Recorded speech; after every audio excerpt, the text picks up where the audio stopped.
For centuries, humanity has worked to determine the true size of the universe. From early observers who charted the positions of stars to modern astronomers using advanced telescopes that can detect light from billions of light years away, each discovery has expanded our understanding. Space has long appeared boundless, filled with galaxies separated by immense distances. But now, science has reached a significant milestone. So, how big is the universe?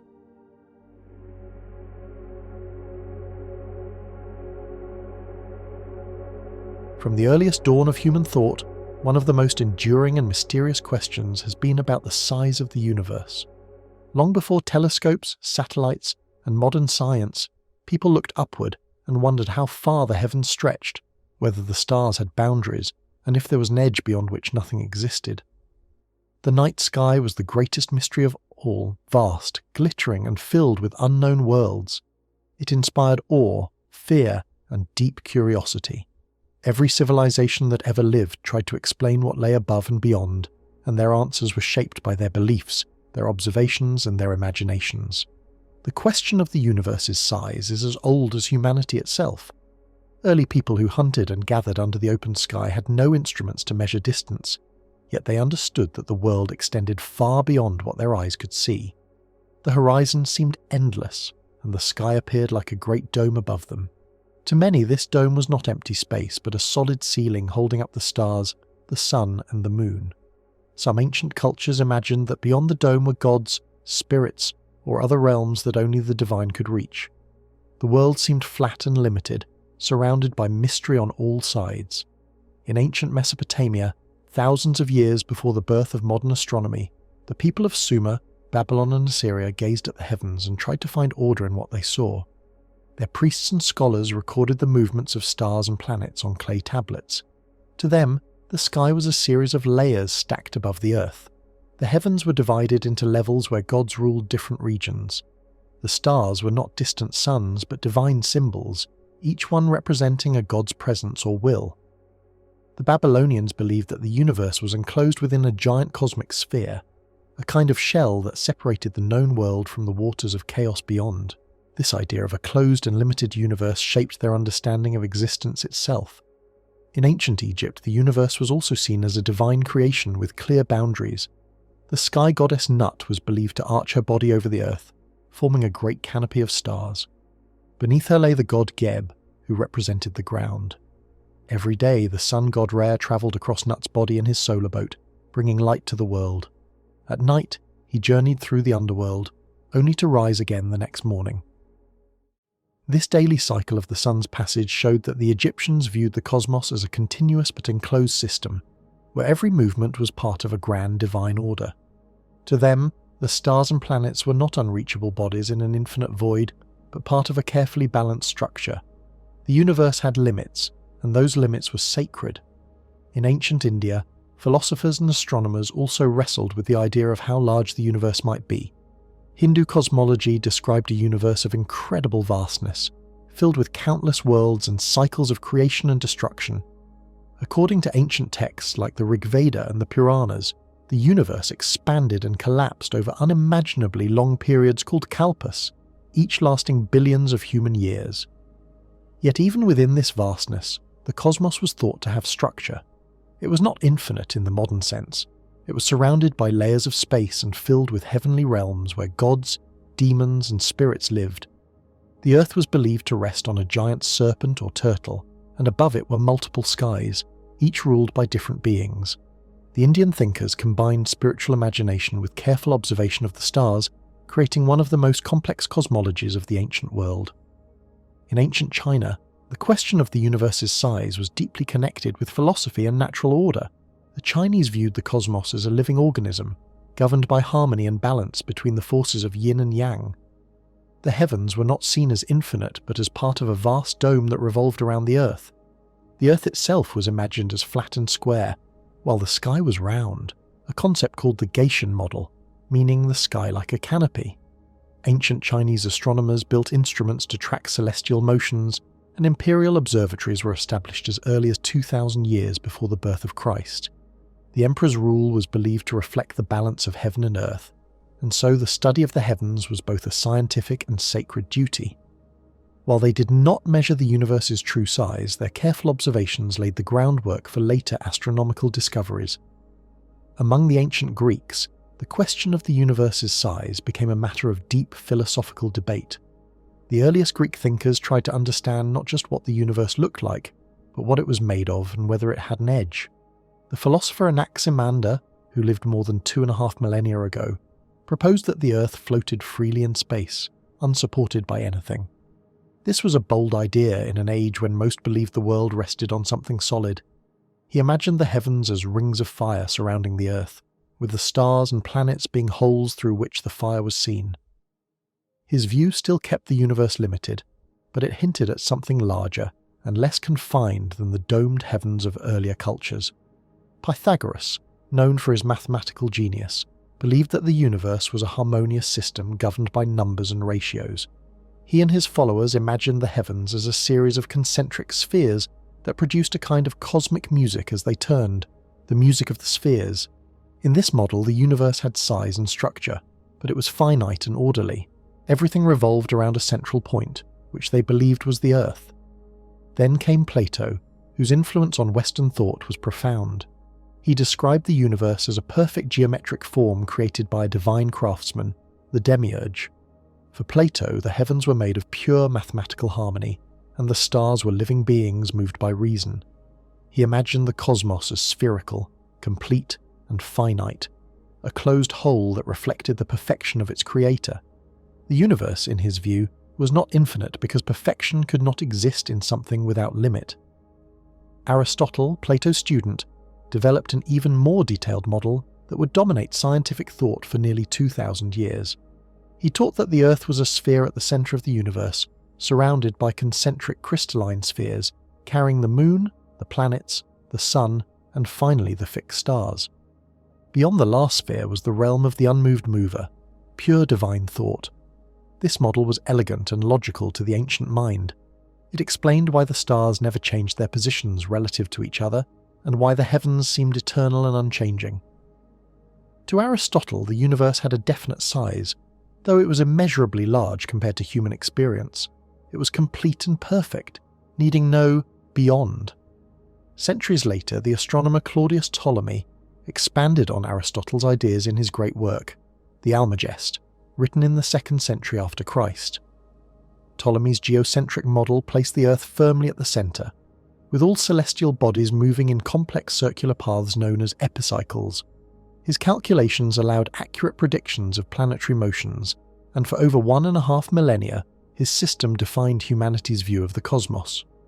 According to Ptolemy, the outermost sphere contained the fixed stars and marked the boundary of the universe. Beyond that was the prime mover, a realm of divine perfection that humans could not reach. The universe, therefore, had a limit, but it was vast enough to inspire endless wonder.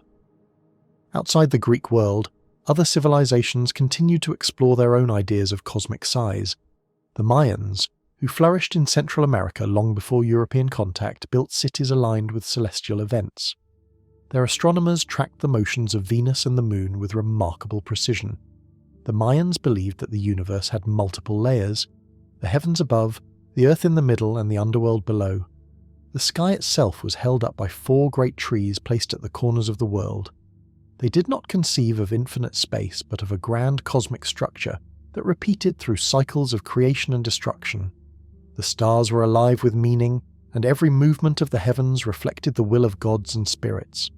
In the ancient world of the Americas, the Inca civilization also saw the cosmos as an ordered structure rather than an endless void. To them, the Milky Way was a celestial river, called Mayu, that mirrored the sacred river on Earth. Their temples and observatories were aligned with solstices and equinoxes, showing their deep concern with the movements of the sky. Though they did not measure the universe's size, their entire worldview revolved around its harmony and rhythm. The universe was as vast as the gods desired it to be, immeasurable to humans but not infinite. Across different continents, ancient people used myths to explain the boundaries of the universe. In Norse mythology, the world was surrounded by a vast ocean and held within the branches of a cosmic tree called Yggdrasil. Above and below this tree existed different realms, Asgard for the gods, Midgard for humans, and other worlds for giants and the dead. The universe, in this view, was a great living system with defined regions, not a limitless expanse. Similarly, in ancient Japan, Shinto beliefs described a world created by divine beings who shaped the heavens and the earth from chaos. The sky was the realm of the gods, the earth the realm of humans, and beneath it lay the underworld. The structure was layered, complete, and meaningful. As civilizations advanced, so did their questions. Ancient philosophers began to wonder not only about the size of the universe, but also about its nature. Was it eternal, or had it begun at some point? Was it infinite, or finite? The ancient Greeks were among the first to consider the possibility of infinity itself.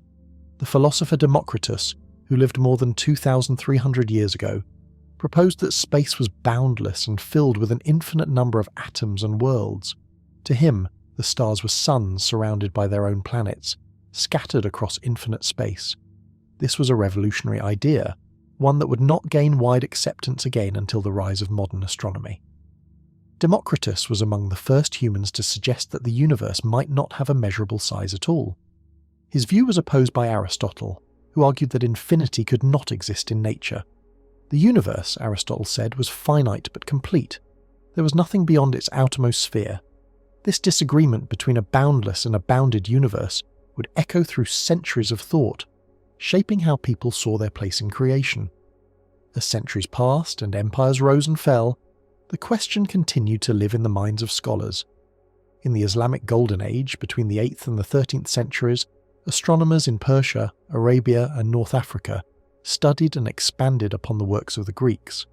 Thinkers like Al-Farabi, Al-Hazen, and Averroes examined the structure of the heavens, sometimes questioning the rigid boundaries described by Aristotle and Ptolemy. Al-Biruni, one of the greatest minds of his time, speculated that the universe might be far larger than anyone could imagine. Yet even he stopped short of calling it infinite.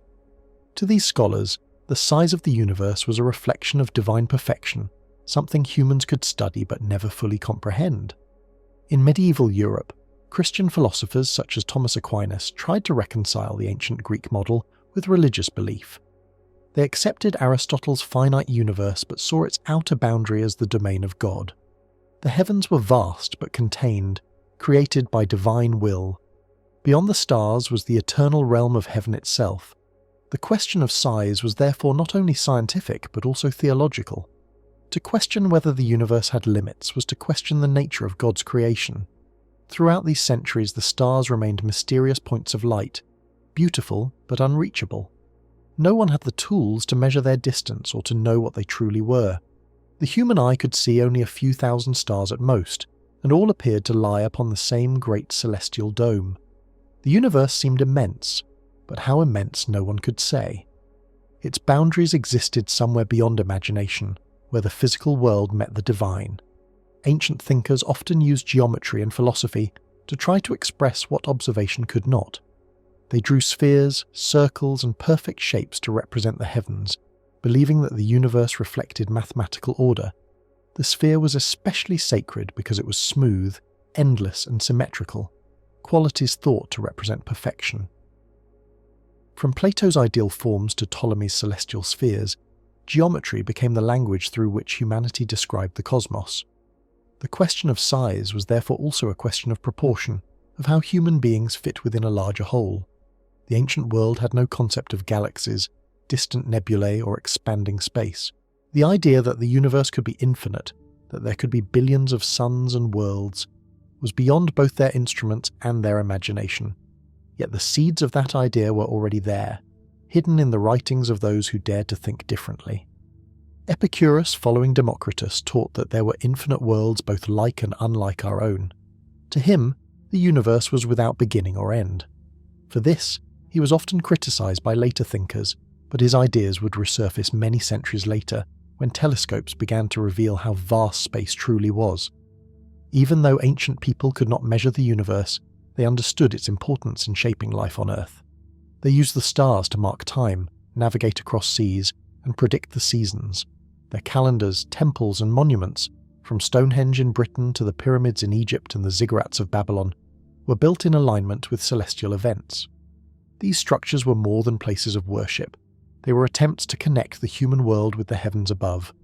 By aligning their lives with the movements of the sky, ancient civilizations sought harmony with what they believed to be the grand design of the universe.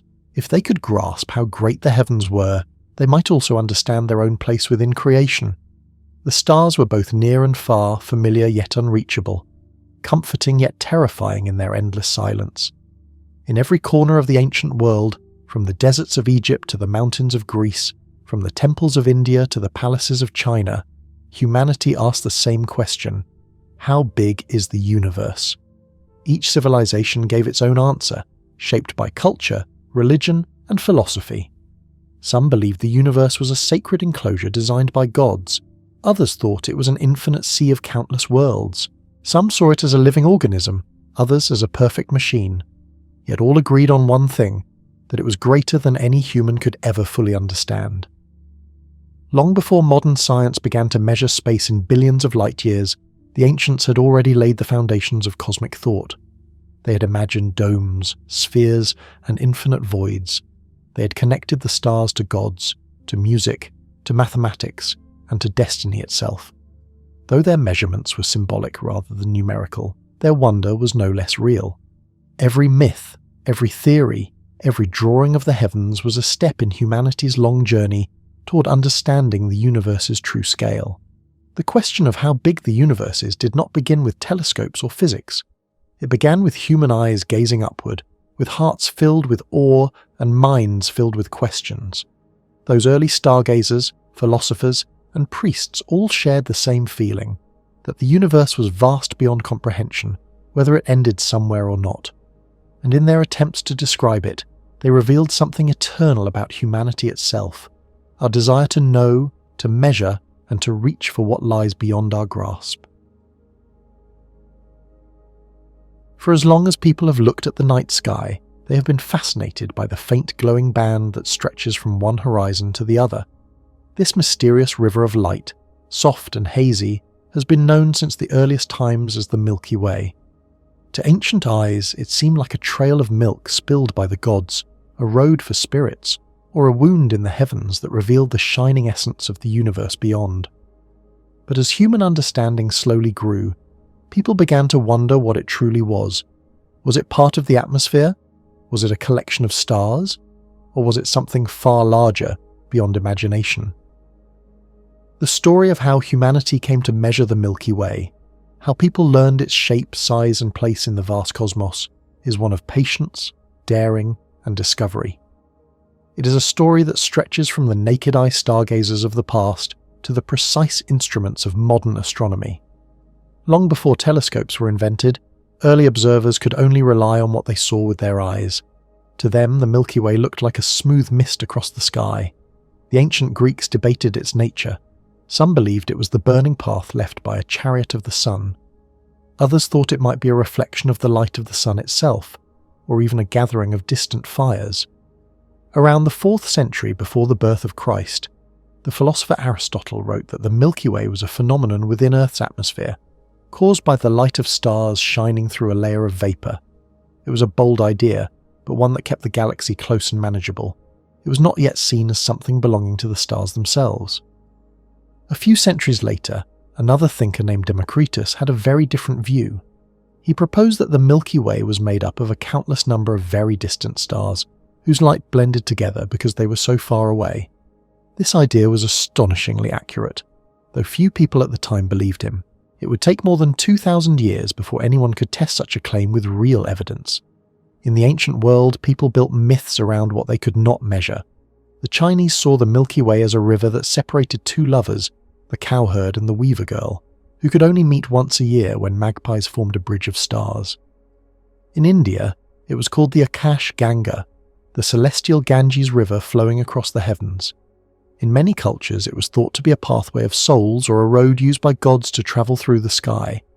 The human imagination filled the unknown with stories because, for most of history, there were no tools to reveal what the Milky Way truly was.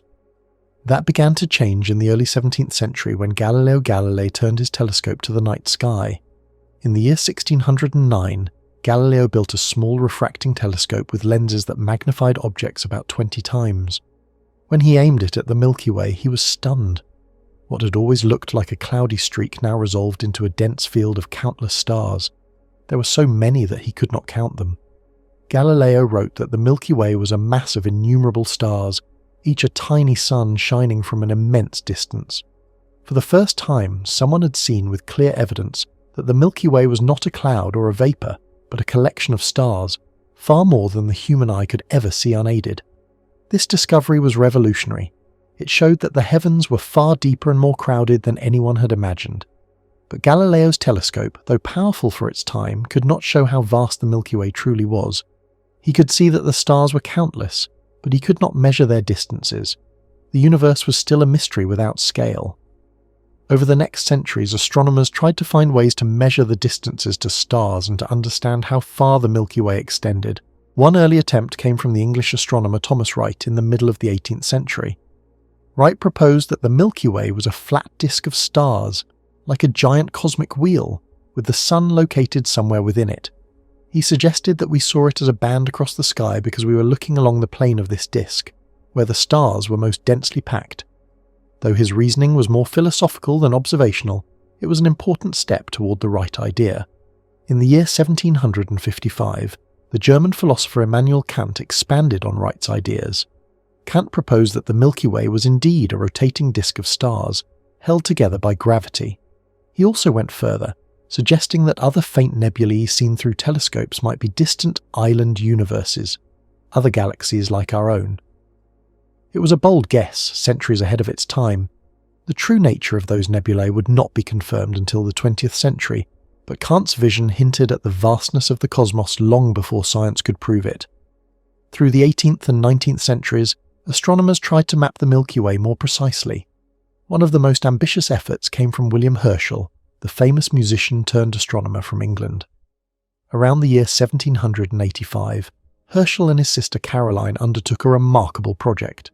They counted stars in different directions across the sky, using telescopes far more powerful than Galileo's. Herschel reasoned that if he counted more stars in a certain direction, that meant he was looking through a thicker part of the Milky Way.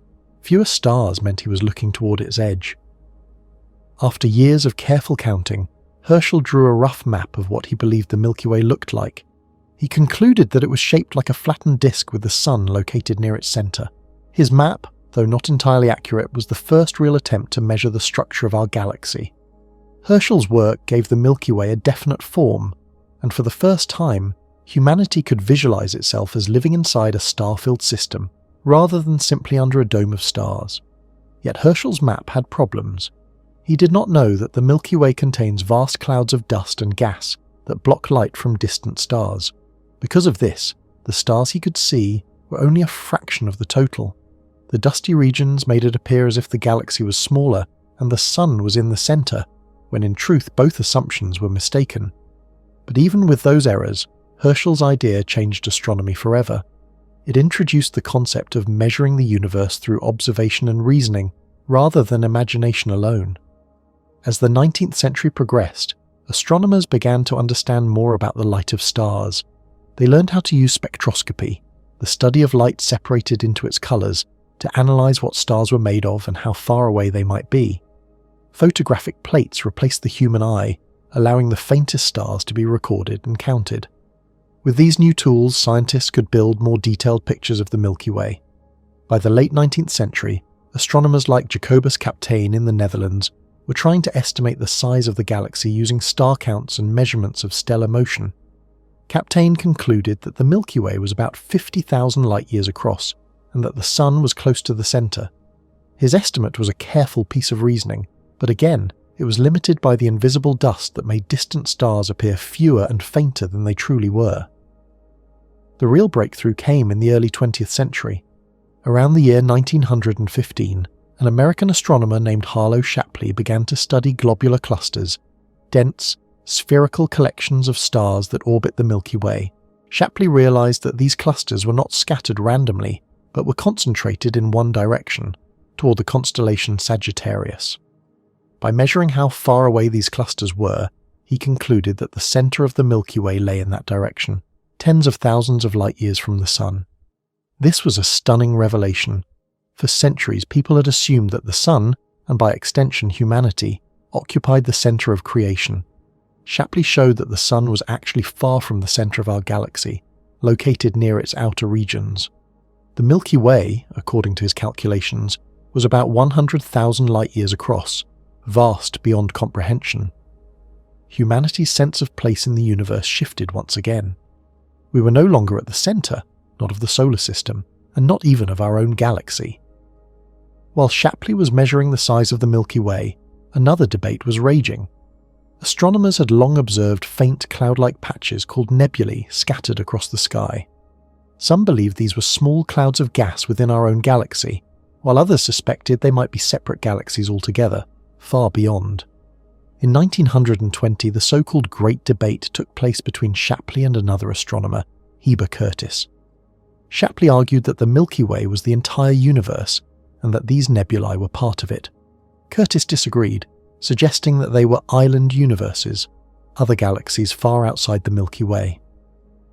The question was finally settled a few years later when Edwin Hubble, using the 100-inch telescope at Mount Wilson Observatory, identified certain variable stars in the Andromeda Nebula. By measuring their brightness, he determined that Andromeda was over 2 million light-years away, far beyond the Milky Way. This proved that our galaxy was just one among many. The Milky Way, though enormous, was not the whole universe but only one galaxy in a sea of countless others. With that realization, the task of measuring our own galaxy became even more important. Astronomers wanted to understand its true structure, size, and composition. Throughout the 20th century, they developed new ways to map the Milky Way using different kinds of light, radio waves, infrared, and later, even X-rays and gamma rays. These forms of light can pass through the dust that blocks visible starlight, revealing what lies hidden. In the 1950s, radio astronomers discovered that the Milky Way emits strong signals at a specific wavelength of 21 centimeters, produced by the hydrogen atoms that fill the galaxy. By measuring these radio waves, scientists could map the distribution of hydrogen gas across the entire Milky Way, including regions invisible to optical telescopes. This led to the discovery of the galaxy's spiral structure, great curving arms of stars, gas and dust winding around a central bulge. Over time, more precise measurements showed that the Milky Way is about 100,000 light-years in diameter and contains more than 200 billion stars. The Sun lies roughly 27,000 light-years from the galactic centre, orbiting around it at a speed of about 220 kilometers per second. One complete orbit takes roughly 220 million years, yet even these vast numbers describe only the visible part of the galaxy. Astronomers have since found that most of the Milky Way's mass is invisible, made up of mysterious dark matter that does not emit or reflect light, but reveals its presence through gravity. By the late 20th century, space telescopes allowed astronomers to study our galaxy from above Earth's atmosphere, free from distortion. Satellites like Hipparcos in the 1990s and Gaia in the 21st century have measured the positions and movements of over 1 billion stars with incredible precision. With this data, scientists have been able to create the most detailed three-dimensional map of the Milky Way ever made. Each star's distance, motion, and brightness help reveal the shape of the galaxy, its spiral arms, and the distribution of matter throughout it. The Milky Way is no longer just a band of light across the sky. It is now known to be a vast rotating system, a flattened disk about 100,000 light-years across, with a central bulge about 10,000 light-years thick. It has several spiral arms, including the Perseus arm, the Sagittarius arm, and the Orion arm where our Sun resides. Surrounding the disk is a halo of old stars and globular clusters, stretching hundreds of thousands of light-years into space. At the very centre of the galaxy lies something extraordinary, a supermassive black hole known as Sagittarius A, containing the mass of about 4 million suns. This black hole was discovered through decades of careful observation. Astronomers noticed that stars near the galactic centre were moving at incredible speeds, indicating the presence of an enormous but invisible object.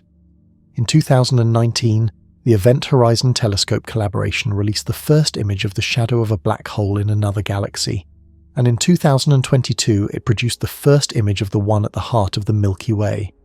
Though we cannot see it directly, the black hole's influence shapes the motions of everything near the centre. Modern astronomy has turned the task of measuring the Milky Way into a science of exquisite precision. Every year, new instruments and surveys add more details. Radio telescopes trace the spiral arms, infrared observatories pierce through clouds of dust, high-energy satellites detect the radiation from exploding stars and black holes. Together, these observations form a living portrait of our galaxy as a complex dynamic system full of birth, death, and motion. Yet even with all this knowledge, much remains uncertain. We still do not know exactly how many stars the Milky Way contains, though estimates range from 200 billion to 400 billion. We do not fully understand the distribution of dark matter that makes up most of its mass, nor the details of how it formed over 13 billion years ago from the first clouds of gas and dust in the early universe. As astronomers continue to measure and explore, the Milky Way becomes both more familiar and more mysterious.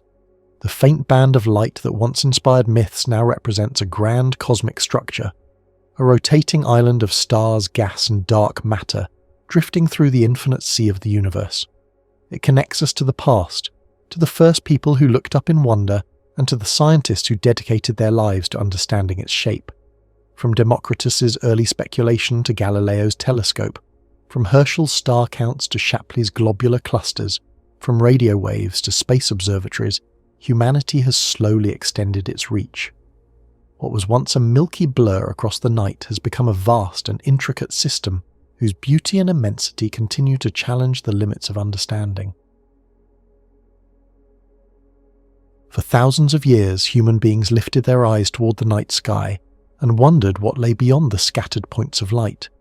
They named the bright stars, connected them into shapes and patterns, and gave those groups stories that carried the dreams and fears of their time. But for all their curiosity, their vision was limited. The human eye could only see so much. The moon, a few planets that wandered across the stars, and the steady points of light that seemed to hang like jewels upon an invisible dome.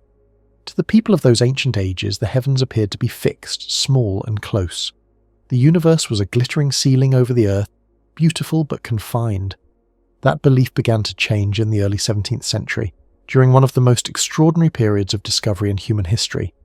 The invention of a simple optical device, the telescope, would transform not only astronomy, but also humanity's entire understanding of existence. For the first time, the heavens could be studied in detail.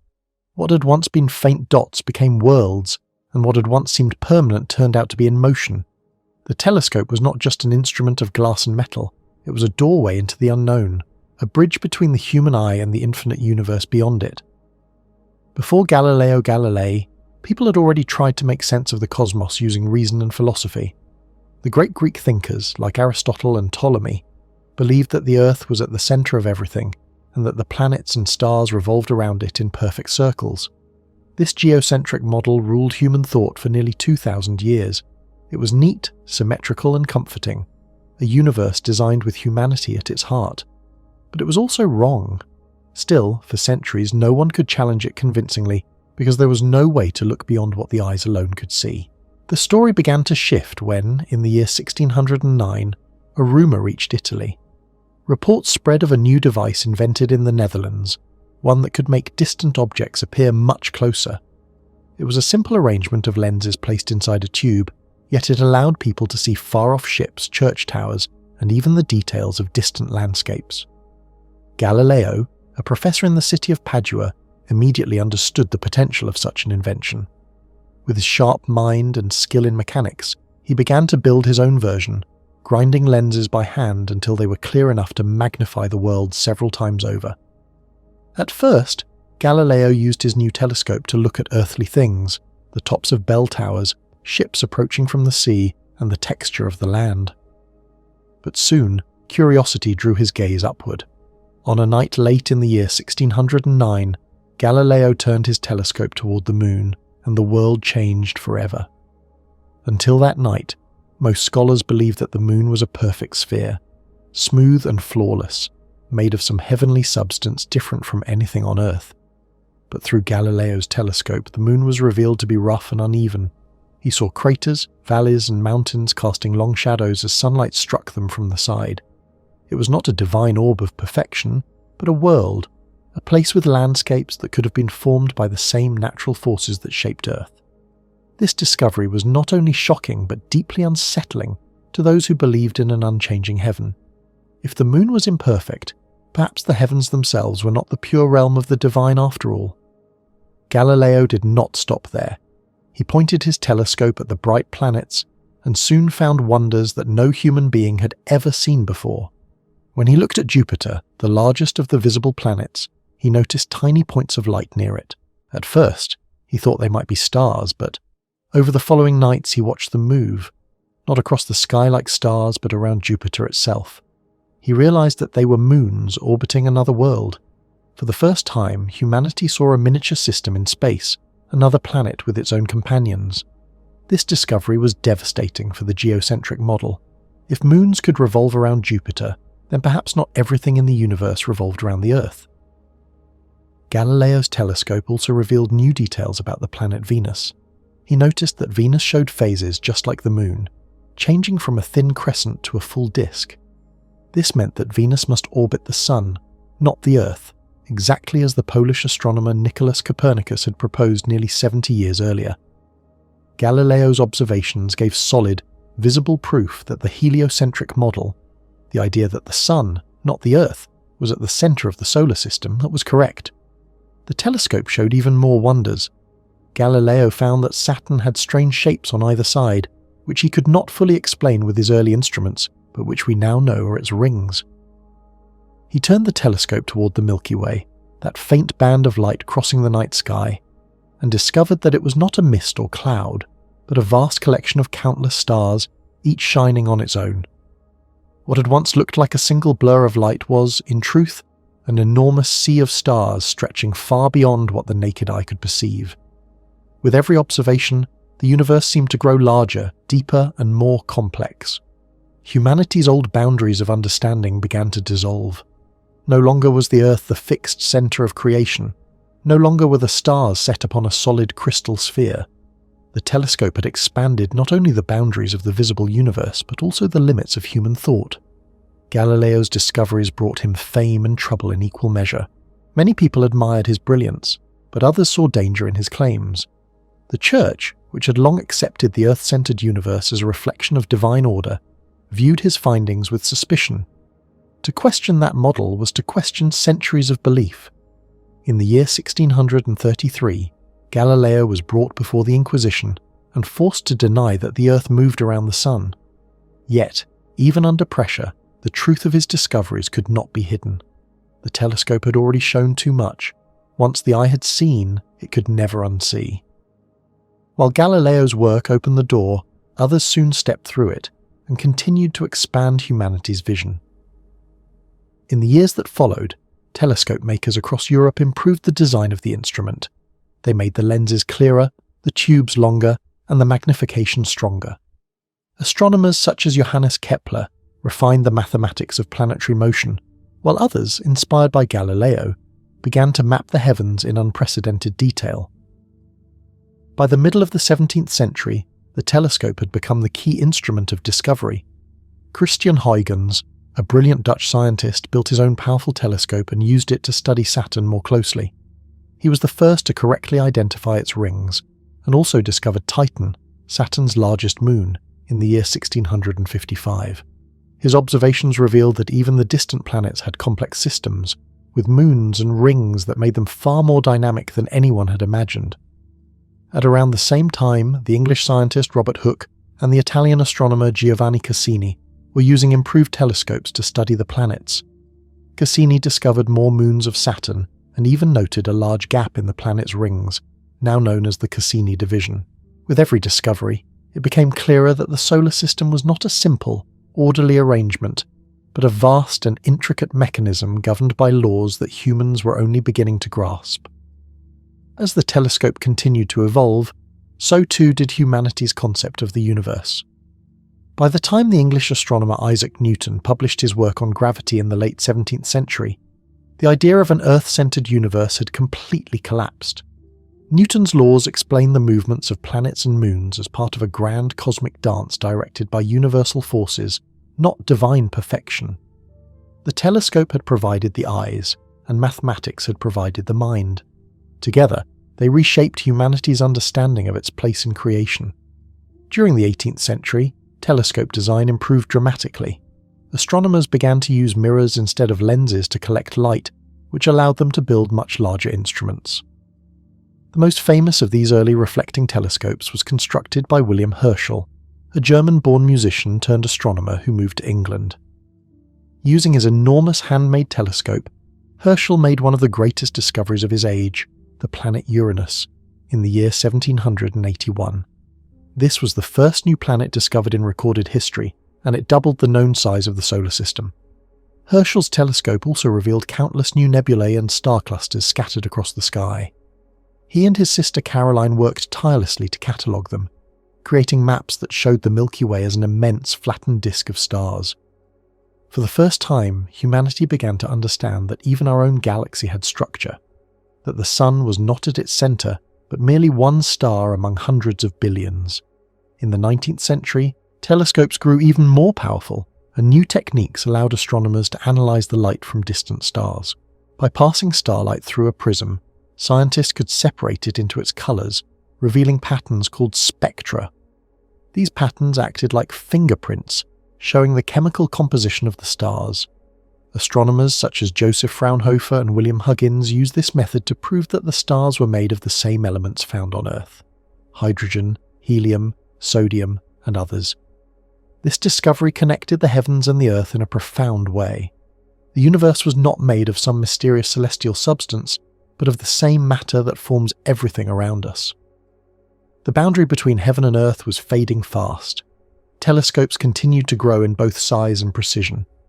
By the late 19th century, observatories were being built on mountaintops to escape the distortions of the atmosphere. The Great Refracting Telescope at the Lick Observatory in California, completed in the year 1888, and the even larger Yerkes Telescope in Wisconsin, finished in 1897, represented the peak of lens-based technology.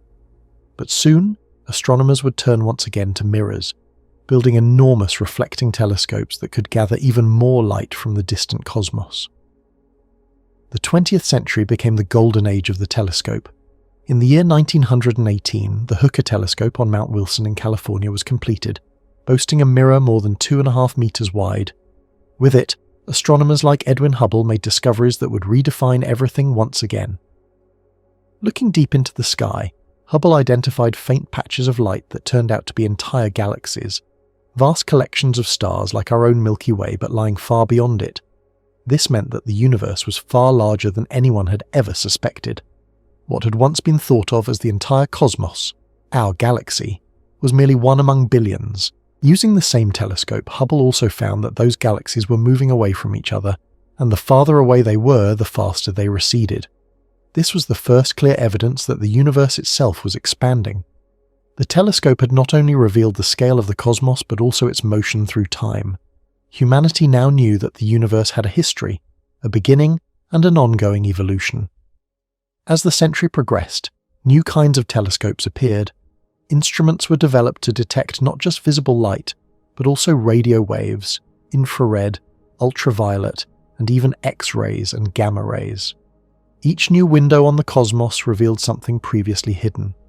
Radio telescopes uncovered the structure of galaxies and detected mysterious signals like pulsars, rapidly spinning neutron stars that send out beams of radio waves.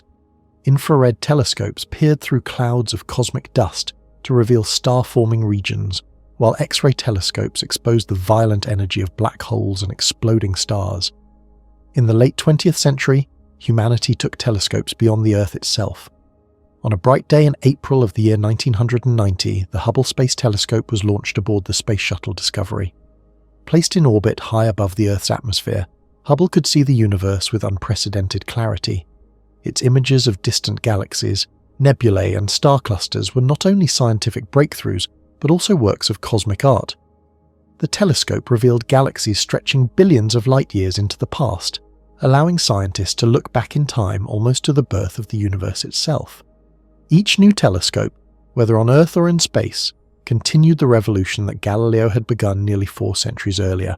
From the simple tube he built with his own hands to the massive computer-controlled observatories of the modern age, the goal remained the same: to see farther, to understand more, and to push back the boundaries of the unknown. Today, telescopes are scattered across mountaintops, deserts, and even in orbit around the Sun. The James Webb Space Telescope, launched in the year 2021, is one of the most advanced ever built. Using a giant mirror made of gold-coated segments and sensitive instruments that detect infrared light, it can peer through cosmic dust to witness the formation of the first galaxies and stars. In many ways, it is the heir to Galileo's small telescope, continuing the same journey of discovery that began when he first turned his instrument toward the moon. The telescope revolution has changed not only what we see, but how we think. When Galileo looked through his small device, he saw mountains on the moon and moons around Jupiter. But more importantly, he saw that the universe was not what people had long believed it to be. His discoveries challenged tradition, shook institutions, and forced humanity to face the vastness of creation. Every telescope that followed expanded that vision, from Herschel's giant mirrors revealing new planets, to Hubble's discovery of distant galaxies, to Webb's deep gaze into the cosmic dawn. Through the telescope, the universe transformed from a simple, Earth-centered stage into an endless expanse filled with worlds, stars, and galaxies. It revealed that humanity's home was not the center of existence, but a small planet orbiting a star among countless others. Yet in that humbling realization lay a deeper beauty, that through curiosity, persistence, and the power of a few lenses of glass, human beings had managed to reach across the infinite darkness and see the wonders of creation with their own eyes. The telescope began as a tool of curiosity, born from the clever arrangement of simple lenses, but in time, it became a symbol of humanity's greatest strength, the desire to see beyond the visible, to ask questions even when the answers are uncomfortable, and to seek knowledge wherever it may lead. From the rooftops of Padua to the peaks of mountain observatories and the silent orbits of space, the telescope continues its silent mission. The light from distant galaxies travels for billions of years before it reaches the glass of a telescope's mirror, carrying with it the memory of the early universe. When that light finally touches human eyes, it tells a story that began long before Earth was formed. Galileo's simple telescope opened the first page of that story, and each new instrument since then has turned another. The revolution he began continues still, not just in the observatories and laboratories, but in the minds of everyone who dares to look up and wonder how far the universe truly goes. For much of human history, people believed that Earth stood at the very heart of the universe. The ground beneath our feet felt solid, unshakable, and central to all things. The sun, moon, stars, and wandering planets seemed to circle around us, rising and setting in a perfect dance that repeated day after day.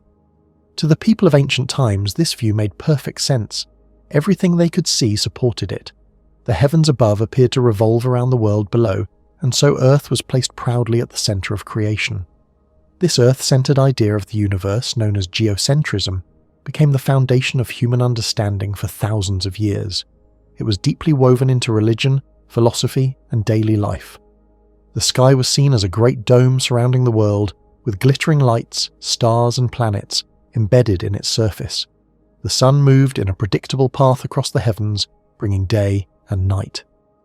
To early thinkers, this movement was proof that the sky itself turned, while the earth remained still. It was comforting to believe that everything revolved around us. Humanity seemed special, chosen, and central to the design of existence.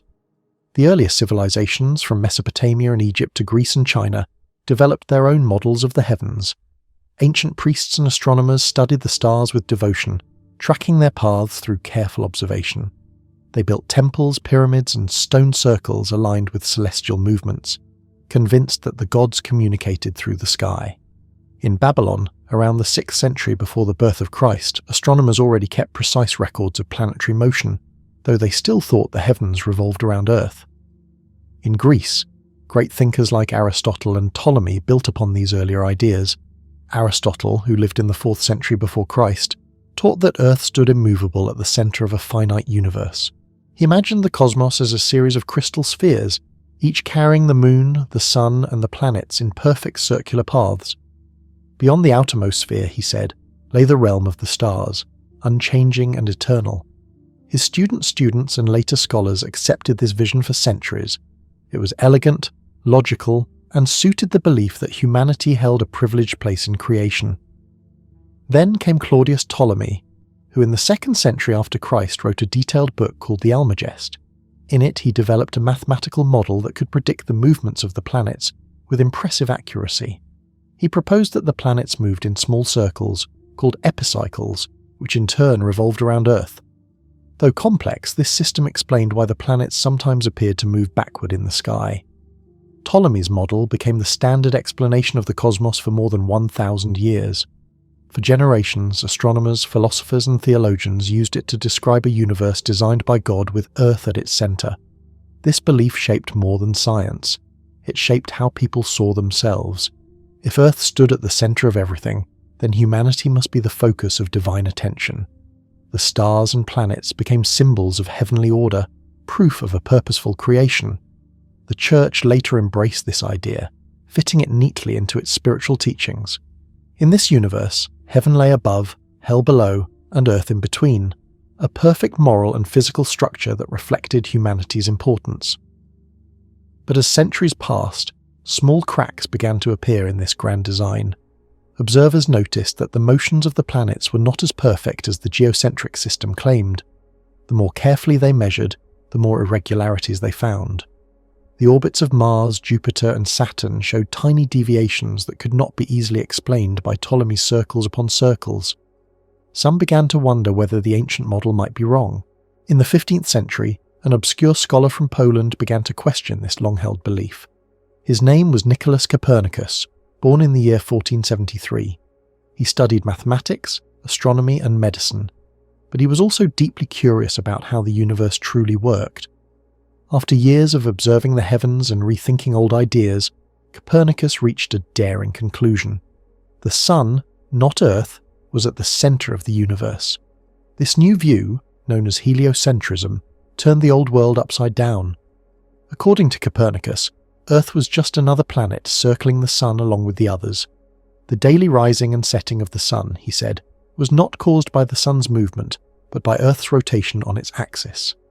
The yearly cycle of seasons was explained by Earth's orbit around the Sun. To Copernicus, this model was simpler, more elegant, and more consistent with observation than the old Ptolemaic system. In the year 1543, as he lay dying, Copernicus finally allowed his revolutionary book, De Revolutionibus, Orbium Coelestium, on the revolutions of the heavenly spheres, to be published. It was a quiet beginning to one of the greatest intellectual revolutions in history. Few people at first understood what he had done. Many rejected it outright. To them, the idea that Earth moved through space seemed absurd. After all, no one felt the ground spinning beneath their feet, and objects did not fly off into the air as they would if Earth truly moved. Moreover, the Church viewed this new theory with suspicion, for it challenged the scriptural notion of a fixed and ordered creation. Yet the seeds had been planted. Over the next century, those seeds would grow into a profound transformation of human thought. The work of Copernicus inspired others to look more carefully at the heavens and to test the new model. Among them was the Danish nobleman Tycho Brahe, born in the year 1546. Tycho was an extraordinary observer who built large and precise instruments long before the invention of the telescope.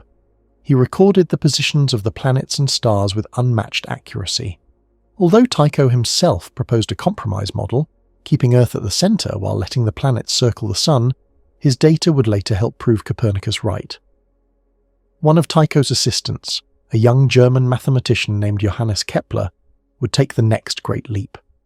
Using Tycho's detailed observations, Kepler discovered that the planets do not move in perfect circles, as both Ptolemy and Copernicus had assumed, but in ellipses, oval-shaped orbits with the Sun at one focus. Between the years 1609 and 1619, Kepler published his three famous laws of planetary motion, which described how planets moved faster when closer to the Sun and slower when farther away. His work provided a new and powerful mathematical foundation for the heliocentric model. While Kepler calculated, another man gazed directly into the sky through a new instrument that would change astronomy forever. In the year 1609, an Italian scientist named Galileo Galilei turned his telescope toward the heavens. What he saw shocked the world. He observed mountains and craters on the Moon, proving that it was not a smooth, perfect sphere as Aristotle had claimed. He saw countless stars in the Milky Way, revealing that the sky contained far more stars than anyone had imagined. He discovered 4 small moons orbiting Jupiter, clear evidence that not everything revolved around Earth.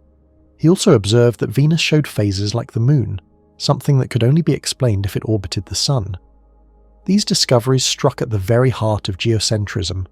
Galileo's telescope opened humanity's eyes to a new reality. The universe was not neatly arranged around Earth.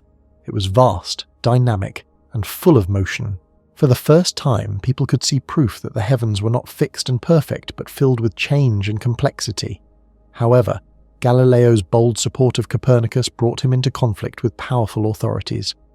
The Roman Catholic Church viewed heliocentrism as a threat to its teachings and accused Galileo of heresy. In the year 1633, he was forced to stand trial before the Inquisition. Under pressure, he recanted his views publicly, though it is said that he muttered under his breath, "And yet it moves," referring to Earth. Even in silence, the truth continued to spread.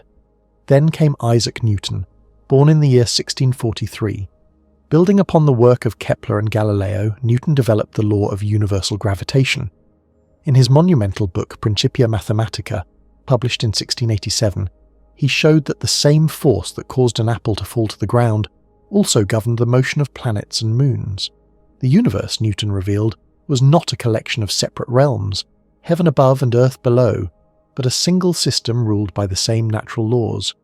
For the first time, humanity had a unified understanding of motion and gravity. This new knowledge transformed humanity's sense of place. Earth was no longer the centre of the cosmos. It was one small world circling an ordinary star in a vast and orderly system. The boundaries of the universe expanded beyond anything earlier generations could have imagined. The sun, once seen as a divine chariot crossing the sky, became a blazing sphere of gas around which planets danced in obedience to gravity. The stars, once thought to be tiny lights fixed to a celestial dome, were now seen as distant suns scattered across infinite space. With each discovery, the old Earth-centered view faded further into history. The philosopher Giordano Bruno, who lived in the late 16th century, took the idea even further than Copernicus. He suggested that the universe was infinite, filled with countless stars like the sun, each surrounded by its own worlds. For daring to speak of an infinite cosmos and many inhabited worlds, Bruno was condemned as a heretic and burned at the stake in the year 1600. Though his fate was tragic, his vision foreshadowed the vastness that modern astronomy would later reveal. By the time Newton's ideas spread across Europe, the human mind had crossed a great threshold. The universe was no longer a small enclosed system built for humankind's comfort. It was an open, boundless expanse governed by precise laws of nature. This realization changed not only science, but also philosophy, art, and religion. Humanity began to see itself not as the master of creation, but as part of a grand cosmic order. The centuries that followed continued to expand this new vision. In the 18th century, astronomers like William Herschel used powerful telescopes to map the stars and discover new worlds. Herschel even found the planet Uranus in the year 1781, extending the known boundaries of the solar system. He also noticed that the Milky Way was not just a band of the light, but a vast collection of stars forming a great disk in space. He proposed that the Sun was only one among billions of stars within this immense structure. Then, in the 19th century, astronomers began to realize that even the Milky Way might not be the whole universe. Nebulae, faint cloudy patches seen through telescopes, became objects of intense study. Were they clouds of gas within our galaxy, or were they entire island universes far beyond? The question remained unanswered until the early 20th century. In the 1920s, an American astronomer named Edwin Hubble used the powerful Hooker telescope on Mount Wilson to study one of these nebulae, the Andromeda. By measuring the brightness of certain variable stars, he proved that Andromeda lay far beyond the Milky Way. It was a separate galaxy, one of countless others scattered through space. Humanity's sense of scale expanded yet again. No longer was our solar system central, nor even our galaxy. The universe contained billions of galaxies, each holding billions of stars. The shift from geocentrism to heliocentrism had begun as a simple question. What moves around what? But it ended by redefining the entire human perspective. Once Earth had been the still centre of all creation, now it was a moving speck in a boundless sea of galaxies. The universe was not just larger than people had thought, it was incomprehensibly vast. Every new discovery since then has deepened that understanding. In the mid-20th century, astronomers found that galaxies themselves are not scattered randomly, but form great clusters and superclusters stretching across unimaginable distances. Later observations revealed that the universe is expanding, a discovery that led to the theory of the Big Bang, the idea that everything began billions of years ago in a single dense hot point. Yet even as science reveals more of the universe's immensity, the story of this transformation, from an Earth-centered cosmos to one without boundaries, remains one of humanity's greatest achievements. It is a journey of curiosity, courage, and imagination. It began with simple questions asked by people who watched the sky with wonder and ended with an understanding that has forever changed how humanity sees itself. The change was not only scientific, it was deeply emotional. When people first realized that Earth was not the center of all things, many felt a sense of loss. The comforting image of a universe built around human existence had disappeared. But over time, that sense of loss gave way to awe. To know that we live on a small planet circling an ordinary star in an endless cosmos is to recognize both our smallness and our connection to something far greater.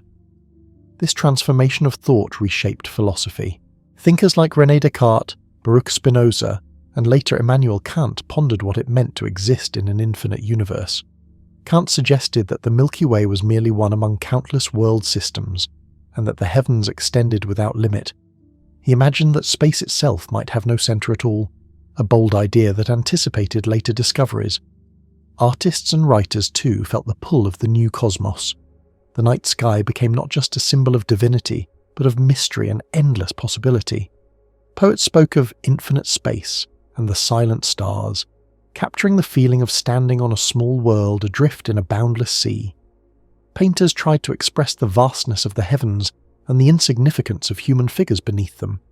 The stars no longer revolved around Earth, but in their distance they invited new kinds of wonder. Religion, though shaken by these changes, also adapted. Many theologians began to see the heliocentric universe not as a threat but as a deeper expression of divine power. A creator who made an infinite cosmos, filled with countless worlds, seemed greater and more mysterious than one who fashioned a small enclosed sphere.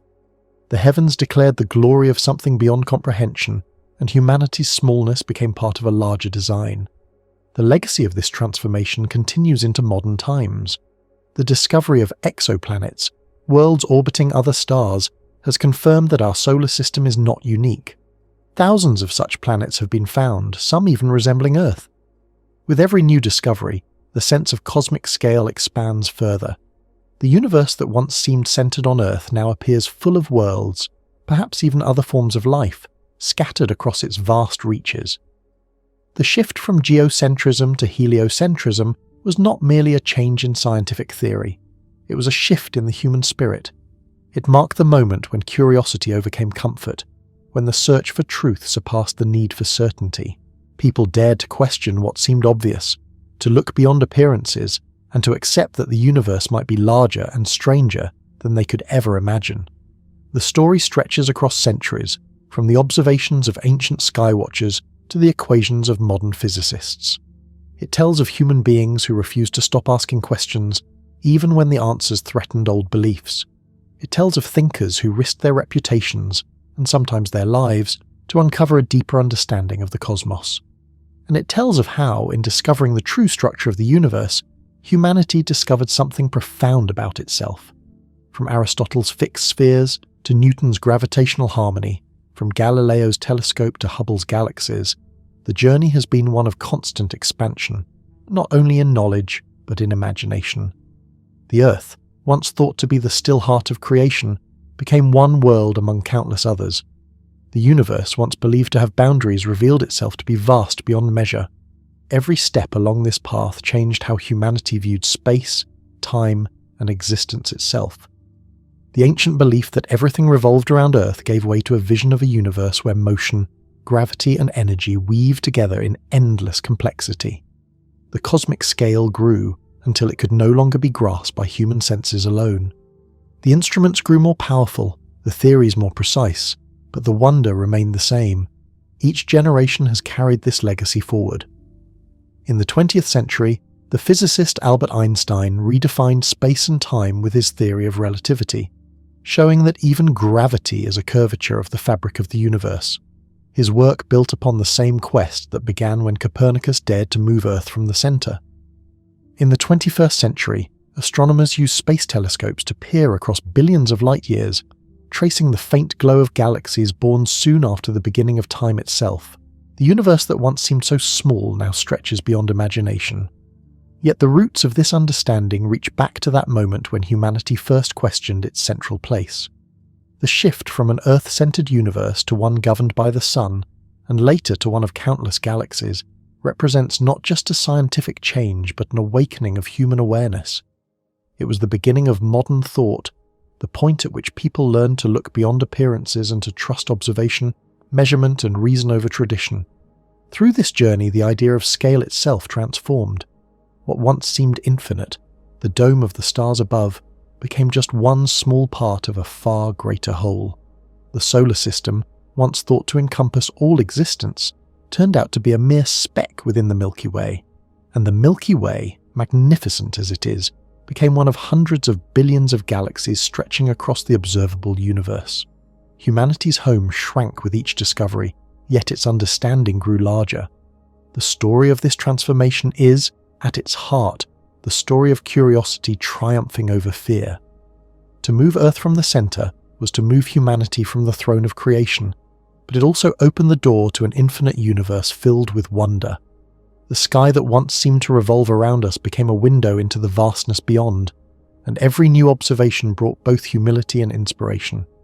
The heavens are no longer a fixed ceiling above a stationary world, but an endless expanse through which stars, planets and galaxies drift according to the laws of nature.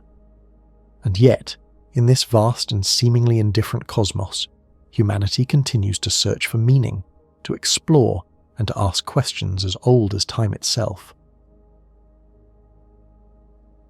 In the early years of the 20th century, long before humans had ever seen a photograph of another galaxy, a great question divided astronomers and shaped the way humanity saw the universe. The question was simple, yet enormous. Was the Milky Way the entire universe, or was it merely one island of stars among countless others? For centuries, people had looked at the night sky and seen a broad, hazy band of light stretching from horizon to horizon, the Milky Way. It was assumed to be the grand total of creation, containing every star, every planet, and every nebula that existed. But as telescopes grew more powerful and photography began to reveal new details hidden within the darkness, this long-held belief began to crumble. What followed was one of the most passionate scientific debates of all time, known today as the Great Debate. The story begins with the instruments and ideas available to astronomers at the dawn of the 20th century. In those days, the most advanced telescopes on Earth were massive but still limited compared to what would come later. Observers could see the spiral shapes of certain faint patches of light scattered across the sky, fuzzy spirals that some called nebulae. Through telescopes, these spirals seemed to be whirlpools of mist, delicate and ghostly. Astronomers catalogued hundreds of them, noting their positions and shapes. But nobody could agree on what they truly were. Were they clouds of gas forming new stars within our own galaxy? Or were they enormous systems of stars, entire galaxies, far beyond the Milky Way? To understand why this was such a puzzle, one must imagine how little was known about distances in the universe at that time. Even the scale of our own galaxy was uncertain. Some astronomers believed that the Milky Way stretched only a few thousand light-years across. Others thought it might be hundreds of thousands of light-years wide. The numbers were wildly different, and there was no clear way to measure such enormous distances with certainty. Without knowing the true size of the Milky Way, it was impossible to tell whether the spiral nebulae lay inside it or beyond it. Among the most respected astronomers of the era was a man named Harlow Shapley. He was a brilliant scientist working at the Mount Wilson Observatory in California, one of the most advanced observatories in the world. Shapley was fascinated by a special kind of star called a Cepheid variable, a star that brightens and dims at regular intervals. These stars, as earlier studies by Henrietta Swan-Leavitt had shown, could be used as standard candles. Their brightness pattern allowed astronomers to measure their true distances, because the rate of their pulsation was directly related to their actual luminosity. If you knew how bright a Cepheid truly was, you could calculate how far away it must be by comparing that brightness with how faint it looked from Earth. Using this technique, Shapley began to measure the distances to clusters of stars called globular clusters, tight spherical groups of stars found in the outer regions of the Milky Way. He noticed that these clusters were not evenly scattered around the sky. Instead, they seemed to be concentrated in a particular direction, toward the constellation Sagittarius. From this, Shapley concluded that the true centre of the Milky Way must lie far in that direction, not near Earth as many had assumed. Moreover, he estimated that the galaxy was far larger than anyone had imagined, about 300,000 light-years across. This was an enormous leap in scale for its time, and it placed the Sun far from the centre of the galaxy, on its outskirts. Shapley's results were revolutionary. If his calculations were correct, then the Milky Way was so vast that it could easily contain all the nebulae within it. To him, it seemed unnecessary to think that each spiral nebula was a separate galaxy. The universe, he argued, was simply the Milky Way itself, a vast, single, star-filled system stretching farther than anyone had guessed. In his mind, the Milky Way was the entire universe, and the spiral nebulae were merely smaller features within it, perhaps distant clusters or regions where stars were forming. But not everyone agreed. Another astronomer, Heber Curtis of the Lick Observatory, had been studying those same spiral nebulae and saw things quite differently. Curtis observed that many of the spirals appeared to have their own bright central regions, surrounded by faint arms that twisted outward. Some even showed small patches of dark material that resembled dust lanes, features similar to those seen in our own galaxy. He also noted that the spirals often contained novae, sudden bursts of light from exploding stars. Yet these novae appeared to be much fainter than novae observed within the Milky Way, suggesting that they were vastly farther away. To Curtis, these observations hinted that the spiral nebulae were not small clouds nearby, but enormous systems of stars located far beyond the Milky Way. He believed that each spiral was an island universe, a term first used in the 18th century to describe self-contained star systems. According to this view, the universe was made up of countless galaxies scattered across infinite space, each one separated from the others by unimaginable distances.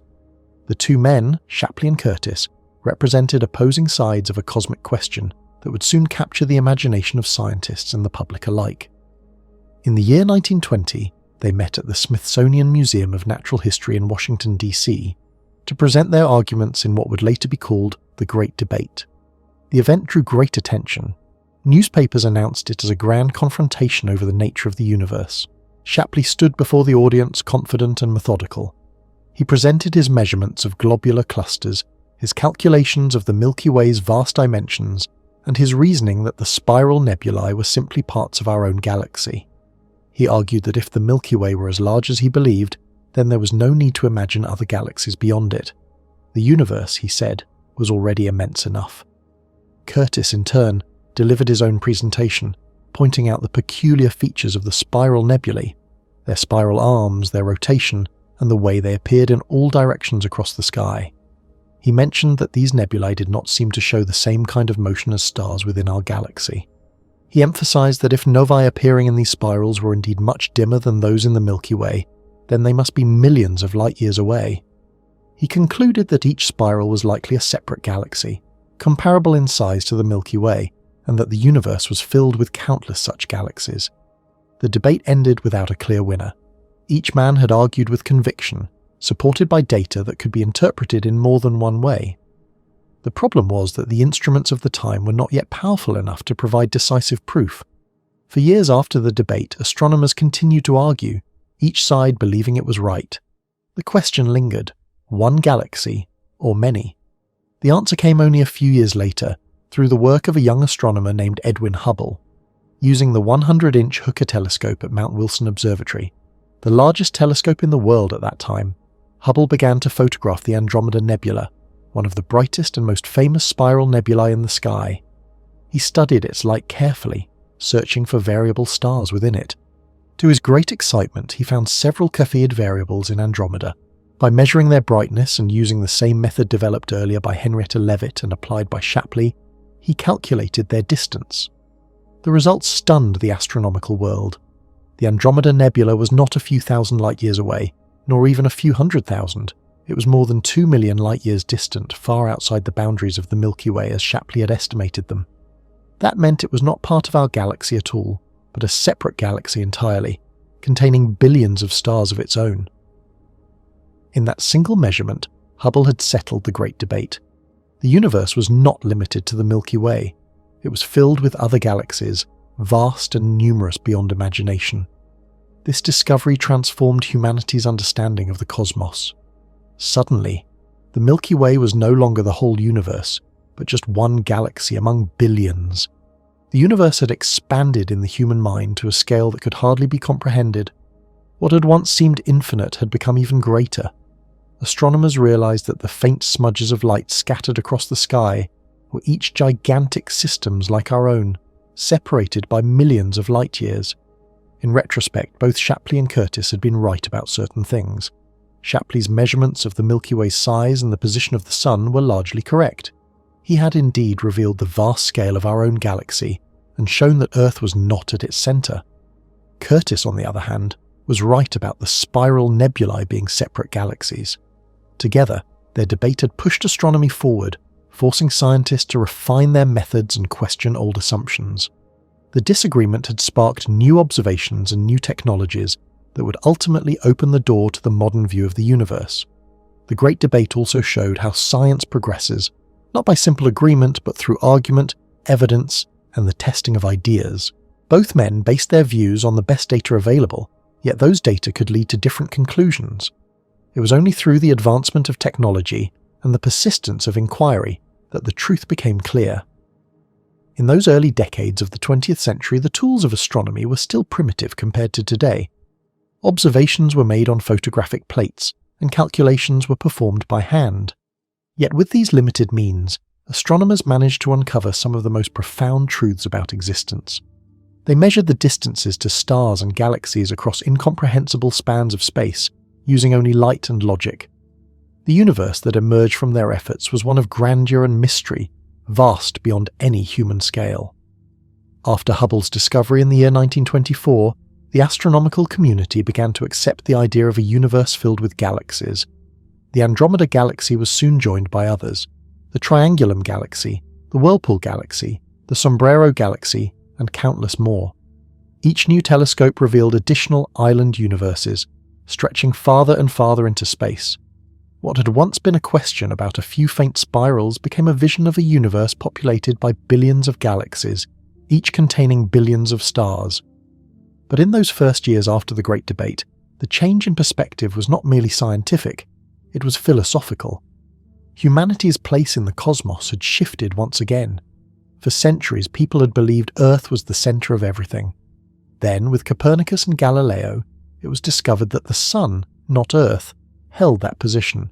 Now even the Sun was found to be just one among countless stars in one among countless galaxies. Each step had carried humanity farther from the centre of the universe, but also closer to understanding its true nature. Astronomers who lived through the Great Debate often spoke later about how humbling the experience had been. They had argued fiercely about the structure of the cosmos, yet within a single generation new evidence had swept away all certainty. The Milky Way, once believed to be everything, became a mere speck in an endless expanse. The universe had become a realm of unimaginable size, and human knowledge had taken another leap toward the infinite. In the years that followed, the spirit of the Great Debate lived on in other cosmic questions.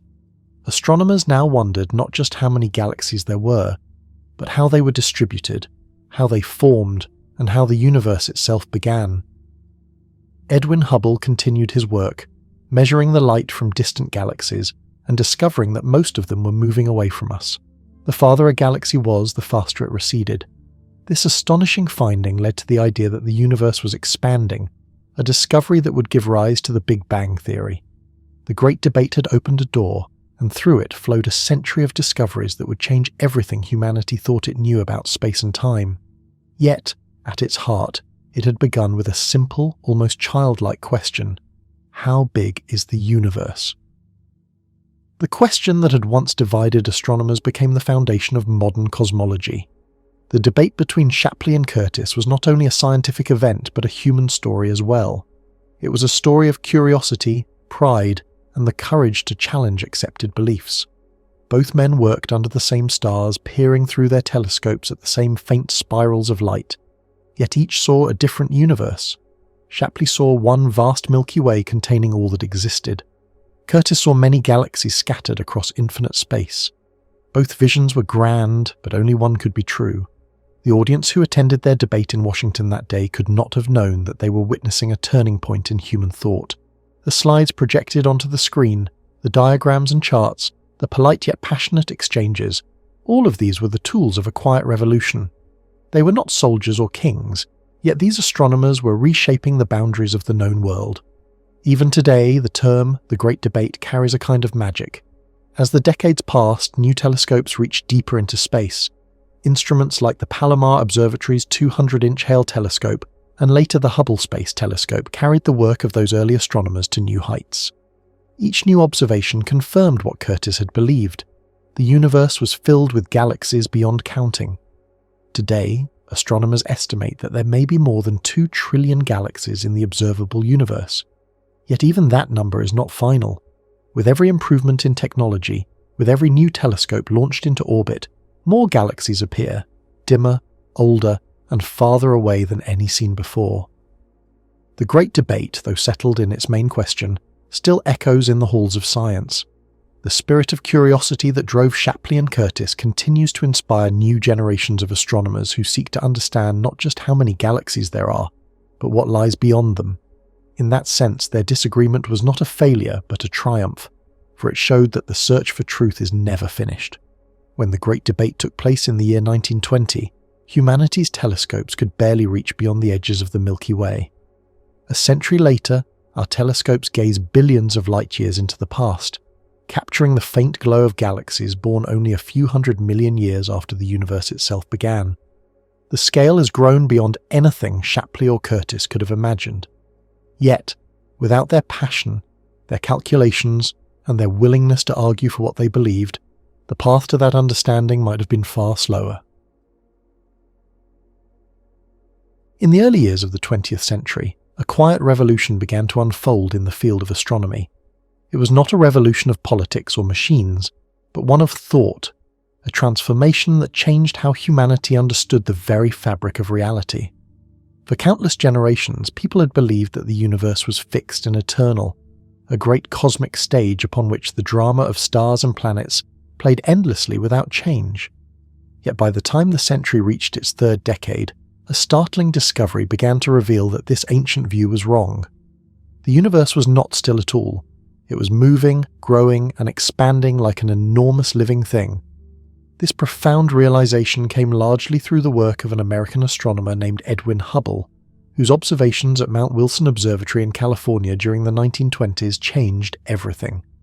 Using the world's most powerful telescope at the time, the 100-inch Hooker telescope, Hubble was able to see deeper into the heavens than anyone before him. What he found was beyond all expectations. He noticed that the faint smudges of light astronomers had once called nebulae were not just clouds of gas within the Milky Way, but entire galaxies in their own right. Vast islands of stars scattered through the immense sea of space. Each of these galaxies contained billions upon billions of stars, and they were not sitting still. They were moving away from us, and not only that, the farther away they were, the faster they seemed to be retreating. At first, such a conclusion seemed almost unbelievable. To suggest that the entire universe was stretching, that space itself was expanding, sounded like a story from myth rather than a scientific fact. But Hubble's careful measurements and the work of other astronomers who studied the light from distant galaxies proved that it was true. They found that the light from those far-off galaxies was shifted toward the red end of the spectrum, a phenomenon known as redshift. This shift happened because as galaxies moved away, the waves of light they emitted were stretched, just as the pitch of a train's whistle drops as it speeds past and moves farther away. By comparing the amount of this redshift to the galaxy's distances, Hubble realized there was a consistent pattern. It was a pattern so clear and simple that it could be described by a single mathematical relationship, what became known as Hubble's law. According to Hubble's law, the velocity at which a galaxy moves away from us increases directly with its distance. In other words, if one galaxy is twice as far away as another, it is receding twice as fast. This meant that the universe was not just full of moving objects, space itself was stretching in all directions. Every galaxy was moving away from every other galaxy, not because they were flying through space like bullets from a gun, but because the space between them was expanding. Before Hubble's discovery, most scientists still believed in a static universe, an eternal, unchanging cosmos. Even Albert Einstein, who had revolutionized physics with his general theory of relativity in 1915, had at first resisted the idea of a changing universe. His equations, when first solved, suggested that the universe should either expand or contract under the influence of gravity. But since that conflicted with the accepted belief of a stable cosmos, Einstein introduced a new factor, the so-called cosmological constant, to balance out the equations and keep the universe steady. When Hubble's observations proved that the universe was indeed expanding, Einstein famously admitted that his cosmological constant had been, in his own words, the greatest blunder of his life. The story of how Hubble came to this world-changing conclusion is a fascinating tale of patience, precision, and insight. He did not begin his career as a man of science, but as one with many interests. Born in the year 1889 in Missouri, he had once dreamed of becoming a lawyer and even studied law at Oxford before returning to America to pursue his true calling in astronomy. By the early 1920s, he had secured a position at Mount Wilson Observatory, where the newly completed Hooker telescope gave astronomers a tool of extraordinary power. At that time, the big question in astronomy was whether the Milky Way represented the entire universe or merely one part of something far larger. Many astronomers believed that all the faint cloud-like patches in the night sky were part of our own galaxy. Others argued that they were separate island universes, a term popularized by the philosopher Immanuel Kant in the 18th century. The debate came to an end when Hubble analyzed light from the Andromeda Nebula. By identifying a type of variable star known as a Cepheid variable within Andromeda, he was able to calculate its distance. The result was staggering. Andromeda was over 2 million light-years away, far outside the bounds of the Milky Way. This meant that it was not a cloud inside our galaxy, but an entirely separate galaxy of its own. The universe was suddenly revealed to be unimaginably larger than anyone had thought, but that was only the beginning. In the years that followed, Hubble and his assistant Milton Humason measured the spectra of many other galaxies and noticed something strange. Almost all of them showed a redshift. Only a few seemed to be moving toward us, and those were very close by. The rest were all moving away, and their speeds increased with distance. This was the clear evidence that led to Hubble's law. When Hubble first published his findings in 1929, the implications were enormous. If all galaxies were moving away from each other, then at some point in the distant past they must have been much closer together. If one could turn back time far enough, all the matter in the universe would converge to a single point of infinite density and heat. Though Hubble himself avoided speculation about cosmic origins, this idea became the foundation for what we now call the Big Bang Theory, the concept that the universe began as an incredibly hot, dense state, roughly 13,800,000,000 years ago, and has been expanding ever since. At first, the idea of an expanding universe was difficult for many scientists to accept. It challenged centuries of belief in a static cosmos. Some argued for alternative explanations, such as the possibility that light lost energy as it travelled through space, causing a redshift without actual motion, a hypothesis known as the tired light theory.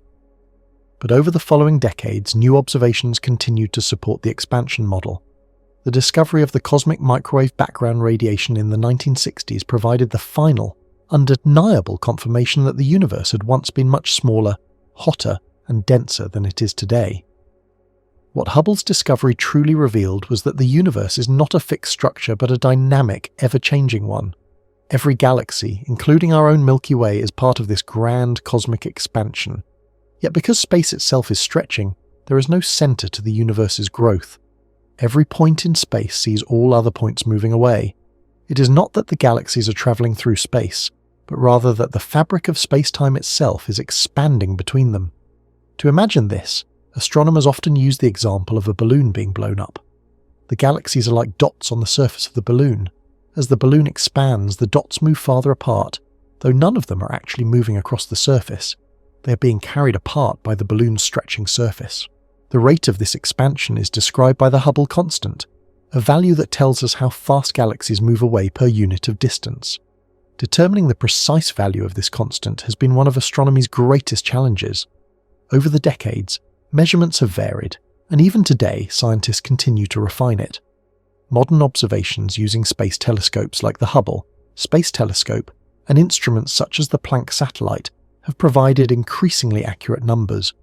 The results suggest that for every megaparsec, a distance of about 3,260,000 light-years, a galaxy moves away at roughly 70 kilometers per second. Yet even with all our modern technology, there remains a small but puzzling disagreement between different methods of measuring this rate, a mystery that keeps astronomers busy to this day. The Hubble Space Telescope, named in honor of Edwin Hubble, has carried on his legacy since its launch in the year 1990. Orbiting high above Earth's atmosphere, it has given humanity the clearest and most detailed images of the universe ever captured. It has shown that galaxies fill the cosmos in all directions, scattered across unimaginable distances. Some of the faintest galaxies seen by the telescope are so far away that their light has been travelling toward us for over 13 billion years, showing us the universe as it looked when it was still very young. Each of these ancient galaxies is moving away, continuing the vast expansion that Hubble first discovered nearly a century ago. One of the most striking consequences of the expanding universe is that it changes how we view time and history on a cosmic scale. Because light takes time to travel, looking farther into space is also looking farther into the past. When we observe a galaxy a billion light-years away, we see it not as it is now, but as it was a billion years ago. This means that the farther we look, the younger the universe appears. Thanks to Hubble's discovery, we now know that the universe has evolved from a dense, fiery beginning to the immense, cool expanse we inhabit today. As astronomers studied this expansion more deeply, they began to realize that it was not slowing down as expected. In the late 1990s, two teams of scientists observing distant supernovae made an astonishing discovery. The universe's expansion is actually accelerating. Instead of gravity pulling galaxies back together, something mysterious is pushing them apart faster and faster. This unknown force has been called dark energy, and it now appears to make up about 70% of all the energy in the universe. Though dark energy remains one of the greatest mysteries in modern science, it traces its intellectual roots back to the same discovery that Hubble made in the 1920s. Without Hubble's law, we would never have known that space itself could stretch, and thus we could not have recognized that it might also accelerate. The idea that space can expand may seem strange, but it fits perfectly with the framework of Einstein's general theory of relativity. According to relativity, space and time are not rigid and unchanging, but flexible and dynamic. The presence of matter and energy bends space-time, and in turn, that curvature tells matter how to move. The equations of general relativity naturally allow for a universe that changes its scale over time, either expanding or contracting.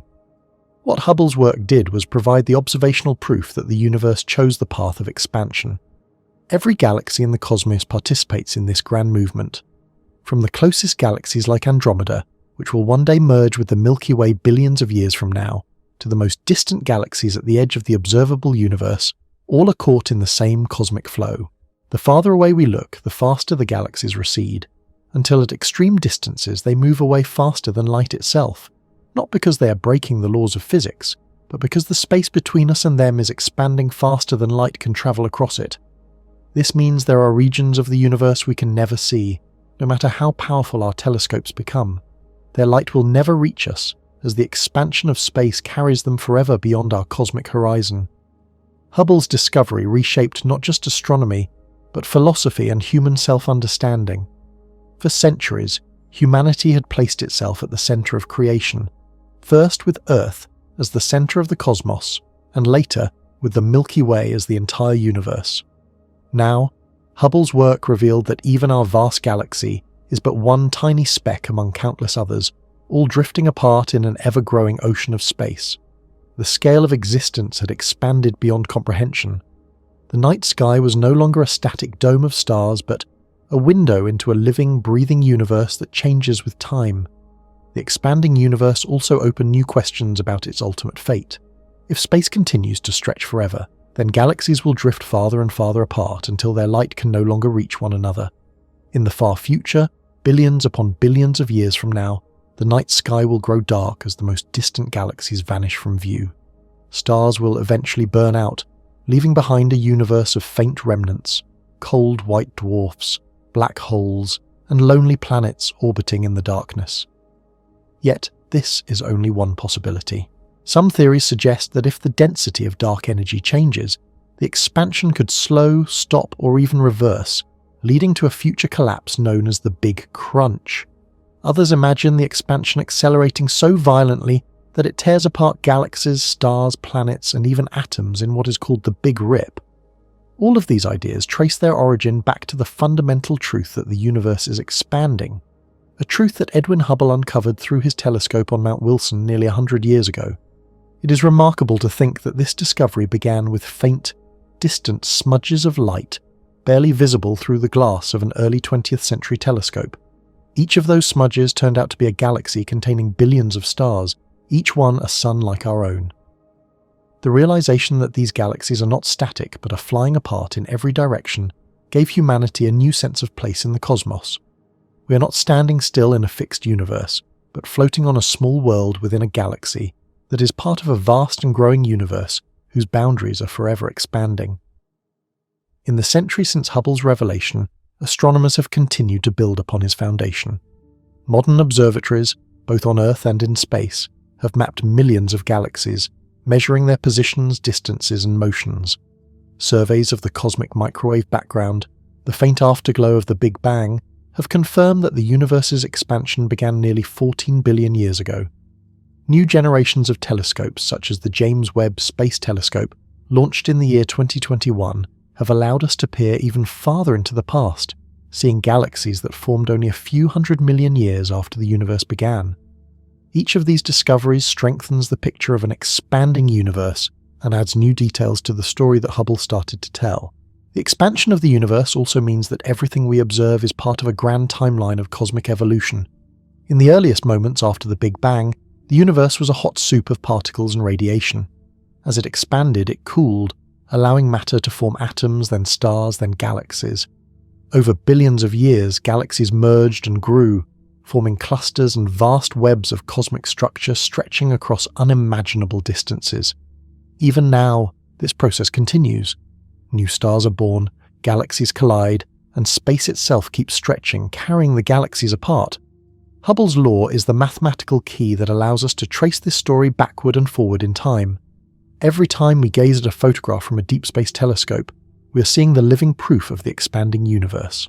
Those countless points of light, some faint, some bright, some spiral-shaped, some elliptical, all share the same cosmic motion. The universe is not expanding into something else. It is expanding into itself. Space has no edge, no outer boundary. As it grows, new space comes into being everywhere. Every second, more of the universe unfolds before us, and the distance between galaxies grows larger. Though Hubble's own life ended in the year 1953, his legacy endures in every astronomical discovery made since. His name is forever linked with the grand realization that the universe is expanding and that expansion continues to shape our understanding of existence itself. Scientists have refined his law, improved its precision, and used it to unlock secrets about the age, composition, and fate of the cosmos. Yet the essence of his discovery remains simple and profound. Galaxies are moving away from one another because space itself is stretching. This realization transformed the universe from a static backdrop into a living, evolving entity. The cosmos is not a frozen cathedral of stars, but a dynamic realm of constant change, where galaxies drift apart and time itself is woven into the fabric of expansion. From the tiniest atom to the largest cluster of galaxies, everything participates in this cosmic unfolding. Hubble's law stands as one of the greatest achievements in the history of human thought, linking the movement of distant galaxies to the deep structure of space and time. Even now, nearly a century after Edwin Hubble first plotted the velocities and distances of galaxies, his discovery continues to guide our journey into the unknown. Every observation of a distant galaxy, every measure of redshift, every study of cosmic background radiation all lead back to the same great revelation. The universe is expanding, and we are part of that grand expansion. Space is not merely a stage upon which the stars perform, it is an active participant, stretching, evolving, and carrying all of creation with it through the vastness of time. Light has always been one of the most powerful tools for understanding the universe.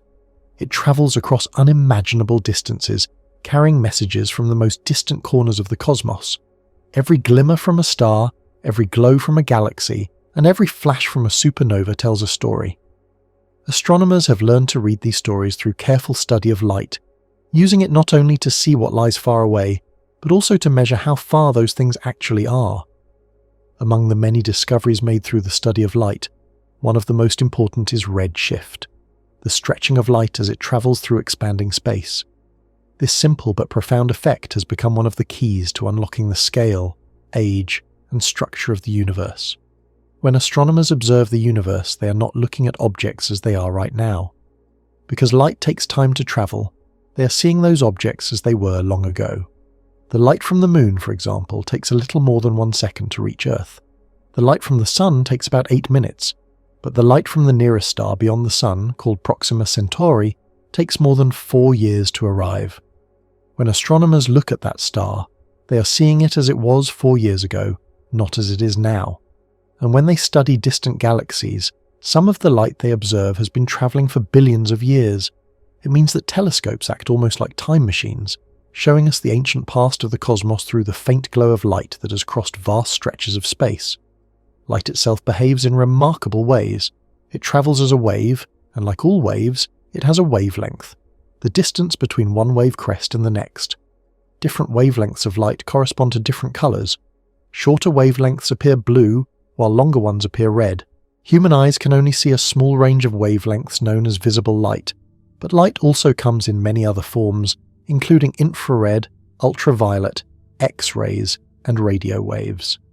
Astronomers use all of these types of light to study the universe because each one reveals something unique about the objects that emit it. One of the most fascinating discoveries about light came in the 19th century, when scientists learned that every element produces its own unique pattern of lines when its light is passed through a prism or a spectroscope.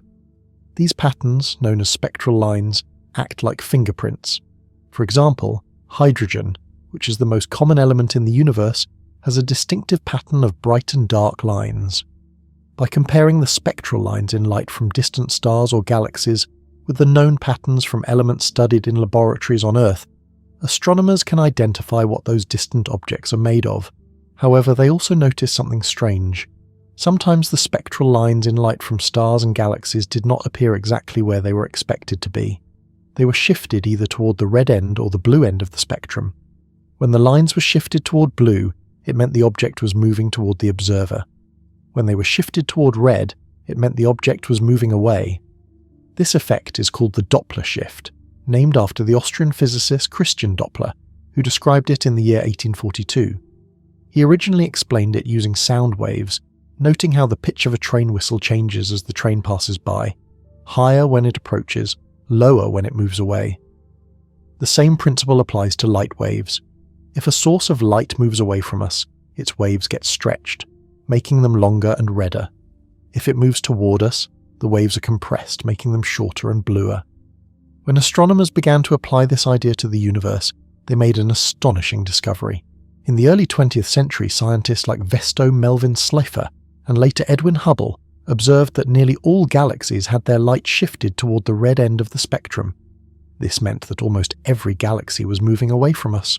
The farther a galaxy was, the more its light was redshifted, and the faster it appeared to be receding. This pattern became known as Hubble's law, named after Edwin Hubble, who published his findings in the year 1929.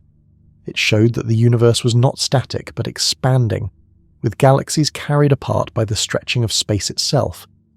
Redshift became much more than a sign of motion. It became a way to measure distance. If astronomers could determine how much the light from a galaxy had been stretched, they could estimate how far that galaxy was from Earth. This connection between distance and redshift turned light into a kind of ruler for the cosmos. The greater the redshift, the more distant the galaxy. The reason behind this stretching is that space itself is expanding, so as light travels through the expanding universe, its wavelength gets stretched along with it. To understand how this works, imagine a wave of light moving through space that is slowly expanding, like spots on a balloon being stretched as the balloon is inflated. The spots on the balloon do not move across its surface, but the space between them grows. Similarly, galaxies are not necessarily flying through space. Instead, the fabric of space between them is expanding. This means that light travelling across that expanding space is stretched, and its wavelength becomes longer and redder. This cosmic redshift is slightly different from the Doppler shift caused by motion, though both involve stretching of waves. The cosmic version is not due to galaxies moving through space, but rather to space itself expanding and carrying the light along with it. The amount of redshift is expressed with a simple number, usually written as the letter z. A small z value means the object is relatively close, while a large z means it is extremely far away. For example, nearby galaxies like the Andromeda Galaxy have a tiny redshift, while very distant galaxies observed by powerful telescopes like the James Webb Space Telescope have redshift values greater than 10.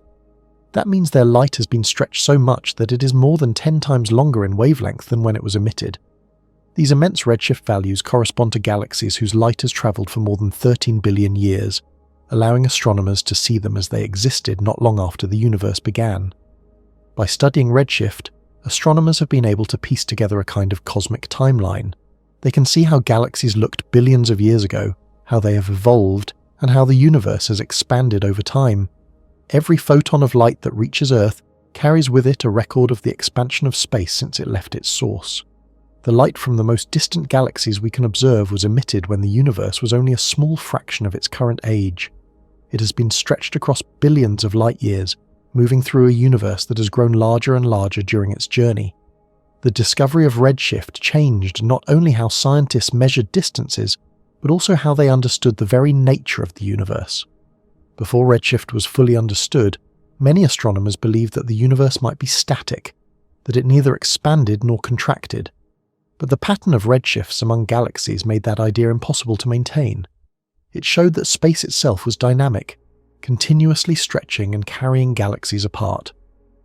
This revelation was one of the great turning points in modern science, leading directly to the concept of the Big Bang, the idea that the universe began from an extremely hot, dense state, and has been expanding ever since. Light, in this sense, became a messenger from the dawn of time. Through redshift, astronomers could not only see where galaxies were, but also trace the rhythm of cosmic expansion itself. The farther they looked, the deeper into the past they could peer, until they reached the limits of what light could reveal. The cosmic microwave background, the faint afterglow of the Big Bang itself, still stretched by redshift into the microwave part of the spectrum after nearly 14 billion years of travel. Redshift also tells astronomers about more than just distance and motion. It provides clues about the rate at which the universe is expanding. By measuring how redshift changes with distance, scientists can determine the Hubble constant, which describes the rate of cosmic expansion. Over the years, this measurement has become more precise, though not without challenges. Different methods, such as studying nearby galaxies or distant supernovae, sometimes produce slightly different values for the Hubble constant. This small but persistent difference is known as the Hubble tension, and it remains one of the great mysteries in modern cosmology. Light itself is delicate but incredibly reliable. Once it is emitted, it continues its journey unless it is absorbed or scattered by matter. When it finally reaches a telescope, even after billions of years, it still carries the imprint of the moment it was born. Astronomers use instruments called spectrographs to spread this light into its component wavelengths, just as a prism spreads sunlight into a rainbow. By studying the resulting spectrum, they can measure the exact position of spectral lines and determine the redshift. From that single measurement, they can infer not only how fast a galaxy is receding, but also how far away it lies, and even when in cosmic history its light began its journey. For instance, the light from distant quasars, extraordinarily bright objects powered by supermassive black holes at the centers of young galaxies, often shows very high redshifts. Some quasars have redshift values greater than 7, meaning that their light has been stretched by more than 7 times. The light we see from them today was emitted when the universe was less than 1 billion years old. Observing such distant quasars gives astronomers glimpses of the early universe. When galaxies were first forming, stars were igniting for the first time, and the cosmos was filled with thick clouds of hydrogen gas that gradually cleared as the first light spread across space. Redshift measurements have also helped scientists map the large-scale structure of the universe. By charting the redshifts of millions of galaxies, astronomers have created three-dimensional maps showing how galaxies are distributed across vast regions of space. These maps reveal that galaxies are not scattered randomly, but form enormous filaments and clusters, separated by immense cosmic voids. This web-like pattern, known as the cosmic web, is one of the most striking features of the universe on the largest scales. The light and redshift of each galaxy are like points on a vast cosmic grid, helping researchers understand how matter has gathered and evolved under the pull of gravity over billions of years. Even beyond galaxies, redshift plays a role in understanding other cosmic phenomena. Light from distant supernovae, for example, provides a way to measure both distance and expansion. In the late 20th century, two teams of astronomers studying type Ia supernovae, a kind of stellar explosion that always shines with nearly the same brightness, discovered that distant supernovae were dimmer than expected. Their redshifts showed that the universe's expansion was not slowing down, as many had believed, but accelerating. This led to the discovery of dark energy, an unknown form of energy that seems to be driving the expansion faster and faster. Redshift, once simply a tool for measuring distance, had revealed one of the deepest mysteries of existence. The stretching of light also affects how we perceive colour and brightness. A galaxy that emits mostly blue light when it is nearby will appear redder and dimmer as it becomes more distant and more redshifted. This is not only because the light waves are stretched, but also because the energy of each photon decreases as the wavelength grows longer. The further away a galaxy is, the more its light is weakened and shifted toward the red, making distant galaxies look faint and reddish, even if they were originally bright and blue. Astronomers must take this into account when interpreting images from powerful telescopes like the Hubble Space Telescope or the James Webb Space Telescope. The James Webb Space Telescope, launched in the early 21st century, was designed specifically to study the universe through infrared light, the part of the spectrum where heavily redshifted light from the earliest galaxies now resides.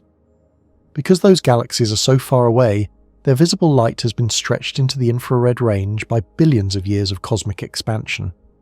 By capturing that light, Webb allows astronomers to study galaxies that formed only a few 100 million years after the Big Bang, opening a window into an era that had never been seen before. Each faint reddish speck in its deep field images represents a world of billions of stars whose light has been stretched by redshift over almost the entire age of the universe. Through redshift, astronomers have even been able to test fundamental ideas about physics and the nature of reality. The pattern of redshifted light from distant galaxies supports the predictions of general relativity, the theory proposed by Albert Einstein in the year 1915, which describes how space and time are warped by gravity. The expansion of the universe, the cosmic microwave background, and the distribution of galaxies all fit together within this framework. Yet every precise measurement of redshift also offers a test of that theory, and any deviation could reveal something new about the laws that govern the cosmos. Another remarkable use of redshift involves gravitational redshift, a related effect predicted by Einstein. Light escaping from a strong gravitational field, such as near a black hole, also becomes stretched and redshifted because gravity affects time itself. The stronger the gravity, the slower time moves, and the more light gets stretched as it climbs away from that gravitational pull. Observing this type of redshift in the light from neutron stars, white dwarfs, or matter swirling around black holes helps astronomers study the most extreme conditions in the universe. In this way, redshift connects the largest cosmic scales with the most powerful forces of nature. As telescopes have grown more powerful, the faint redshifted light of the earliest galaxies has become a kind of treasure map for astronomers searching for the origins of cosmic structure. Each new observation pushes the boundary of what can be seen further back in time, closer to the first moments after creation. The study of redshifted light from the distant universe has revealed how galaxies merged and evolved, how stars enriched space with heavier elements, and how black holes grew to enormous sizes. Every new discovery adds another piece to the great story written in light, a story that began nearly 14 billion years ago. The universe continues to expand today, and as it does, the light from distant galaxies keeps stretching, slowly shifting toward longer and longer wavelengths. Billions of years in the future, the galaxies we now see in distant space will become so redshifted that their light will fade beyond the reach of any possible telescope. The cosmic expansion will carry them farther away until their light can no longer reach us. This means that redshift is not only a tool for measuring the past, but also a glimpse into the distant future. A future where the night sky itself will look very different, as galaxies drift forever beyond sight. From the earliest measurements of spectral lines to the vast surveys of galaxies across the sky, the study of redshift has transformed astronomy into a science of both space and time. It allows astronomers to measure not only where things are, but also how the universe has changed throughout its long history. The stretching of light is a quiet but powerful signal, whispering across the immensity of space, telling us how far, how fast, and how long. Every ray of light that reaches Earth carries with it the memory of the universe's expansion, a memory written in the language of redshift, waiting for astronomers to decode it. The story of redshift is the story of light's endurance. From the blazing heart of a newborn star to the faint glow of a distant galaxy, light travels across the ever-expanding cosmos, its wavelength lengthening as space stretches beneath it. It passes through regions of dust, gas, and darkness, but it never forgets its origin. When that light finally reaches our telescopes, it reveals not only where it came from, but also the changes that space itself has undergone since it began its journey. Through it, astronomers have learned to measure the immeasurable, to find distance, motion, and time in the faint whisper of light stretched thin across the universe. In the early years of the 20th century, humanity stood at the edge of a great mystery. The night sky, filled with stars, planets, and faint cloudy patches of light, had always fascinated astronomers. But no one could say for certain what those dim, misty smudges were. Some believed they were merely small clouds of gas within our own Milky Way. Others thought they might be distant island universes, vast systems of stars far beyond our own. This question, the true nature of those faint patches, became one of the most important puzzles in the history of astronomy. And it was Edwin Hubble, an American astronomer with a patient mind and a sharp eye, who finally solved it. His work changed forever how humanity saw the universe and our place within it. At the beginning of the 20th century, most scientists believed that the Milky Way was the entire universe. To them, all the stars, nebulae, and clouds of light seen through telescopes were part of this one great system. The Milky Way seemed enormous enough, stretching across the heavens like a band of shimmering light. It was difficult to imagine anything existing beyond it. Telescopes in those days could show only limited detail, and even the largest observatories struggled to capture faint objects. When astronomers pointed their instruments at the sky, they saw spiral-shaped patterns in some of those fuzzy spots, spiral nebulae as they were called. These spirals puzzled everyone. They looked almost like miniature versions of the Milky Way, with curved arms and a bright central core. Some scientists suggested they might be small, newly forming solar systems within our own galaxy. Others dared to wonder if they were entire galaxies in their own right, unimaginably far away. This argument grew so intense that it became known as the Great Debate. It took place in the year 1920 between two famous astronomers, Harlow Shapley and Heber Curtis. Shapley believed that the Milky Way was so vast that it contained everything in the universe. Curtis disagreed, arguing that the spiral nebulae were separate galaxies, each as large as our own but at tremendous distances. The debate did not end with a clear answer. The telescopes of that era could not see far enough or clearly enough to prove who was right. The question remained open, waiting for new technology and new minds to solve it.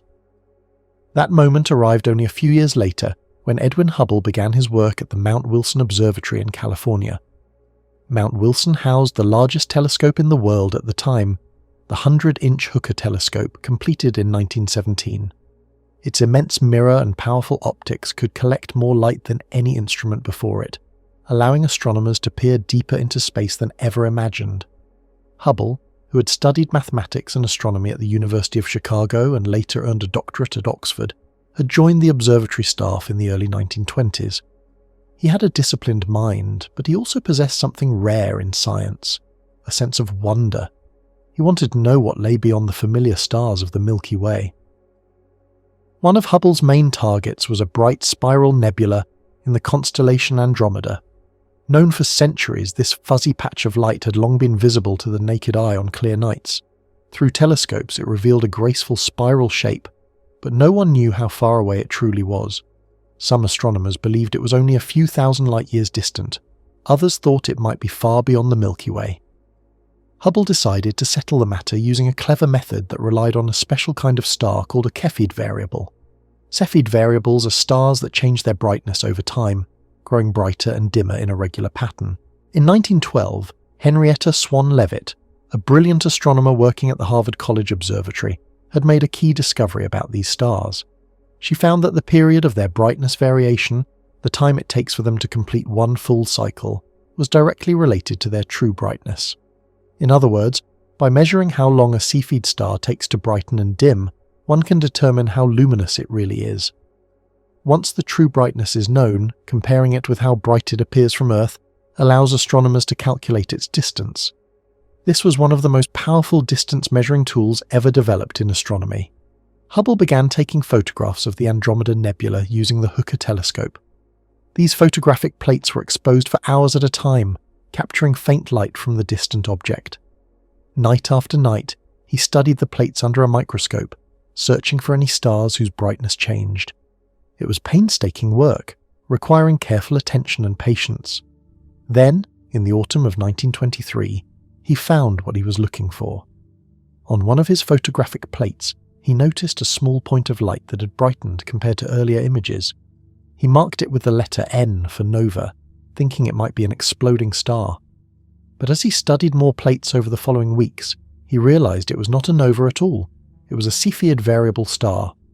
This discovery was the turning point. Using the known relationship between a Cepheid's brightness period and its actual luminosity, Hubble calculated the distance to the star, and by extension the distance to the Andromeda Nebula. The result astonished him. The star was far too distant to be part of the Milky Way. It lay over 900,000 light-years away, far beyond the boundaries of our galaxy. Later, improved measurements would place it at more than 2.5 million light-years distant. But even Hubble's early estimate was enough to prove that the Andromeda Nebula was not a small cloud within our galaxy. It was an entirely separate galaxy of stars, a new universe, as people then described it. When Hubble announced his findings in the early 1920s, the impact was immense. The universe, which humanity had thought of as a single, all-encompassing Milky Way, suddenly expanded beyond imagination. The Andromeda Nebula became the Andromeda Galaxy, the first recognized galaxy outside our own. Soon, Hubble and other astronomers used the same method to measure the distances to more spiral nebulae. Each time, the result was the same. These objects were millions of light-years away. The universe was not just vast. It was filled with countless galaxies, each containing billions of stars. Hubble's work did not stop there. As he continued photographing distant galaxies, he began to notice something even more surprising. The light from those galaxies appeared shifted toward the red end of the spectrum. This redshift, as it was called, indicated that the galaxies were moving away from us. By comparing the amount of redshift with their distances, Hubble found a clear pattern. The farther away a galaxy was, the faster it seemed to be receding. In 1929, he published this relationship, now known as Hubble's law. It revealed that the universe itself was expanding, a concept that had seemed almost unthinkable only a few decades earlier. Before Hubble's discovery, many scientists had assumed that the universe was static and eternal, unchanging on a large scale.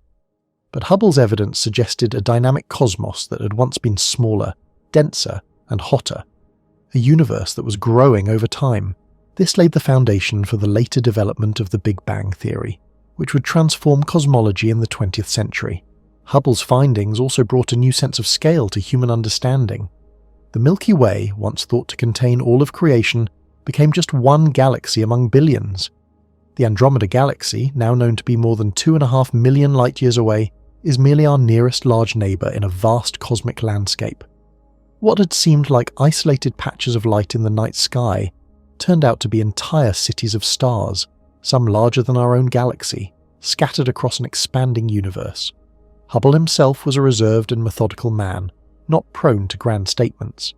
Yet even he understood the magnitude of what he had uncovered. His work at Mount Wilson had opened a window onto a cosmos far larger and more complex than anyone had dreamed. It redefined astronomy, reshaped philosophy, and even influenced art and literature as people struggled to grasp the immensity of a universe filled with galaxies beyond counting. The instruments Hubble used seem primitive by today's standards, but they were masterpieces of precision for their time. The Hooker telescope, perched high above the smog and city lights of early 20th century Los Angeles, offered the clearest view of the universe then possible. Its 100-inch mirror was a technological marvel, capable of gathering enough light to reveal objects millions of times fainter than the faintest stars visible to the human eye. Each night, Hubble climbed the long, winding road to the observatory, sometimes spending entire nights at the eyepiece, guiding the telescope by hand to keep it perfectly aligned with its target. He often worked under freezing conditions, with only red lamps to preserve his night vision. The glass photographic plates he used had to be handled with great care, developed in dark rooms, and inspected with magnifying equipment. Despite the hardships, Hubble's meticulous approach paid off.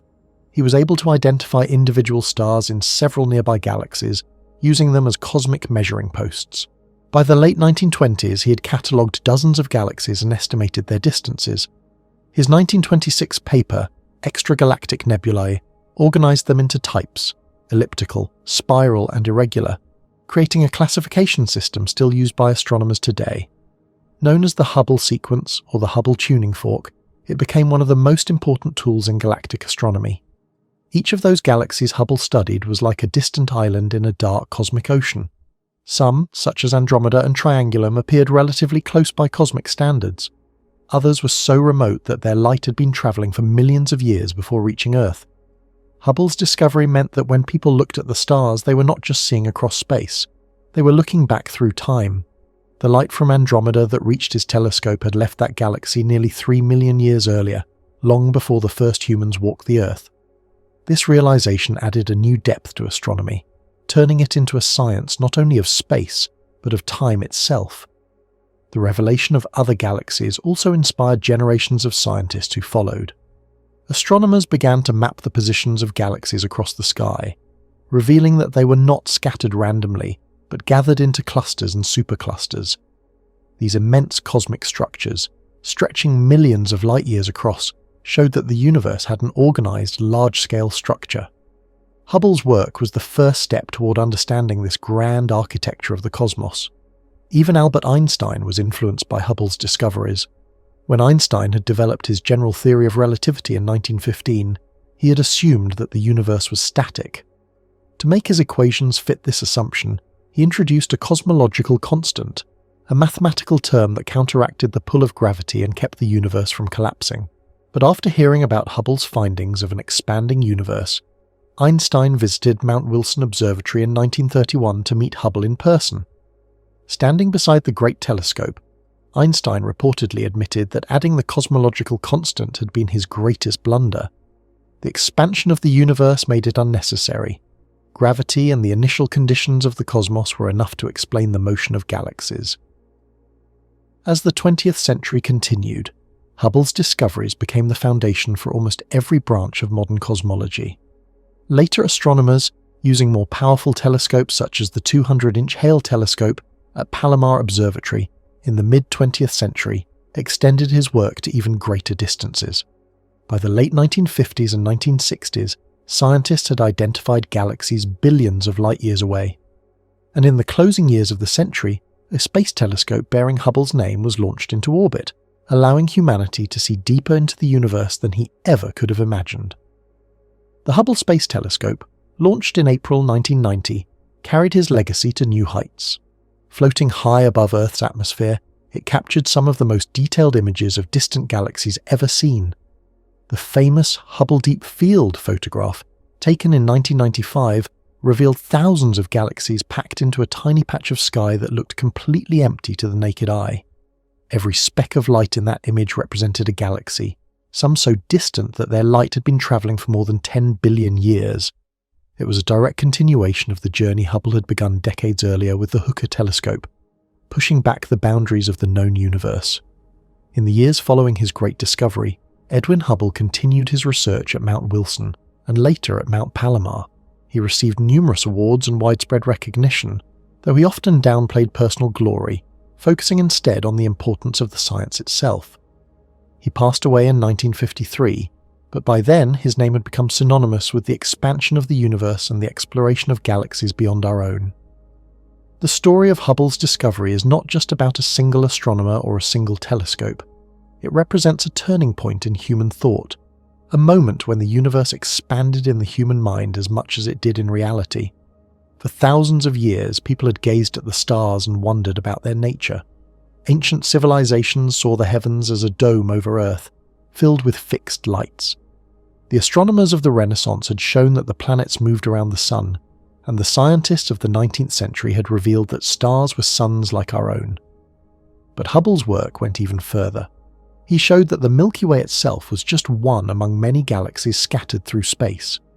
The universe was not only larger than imagined, it was larger than could be easily comprehended.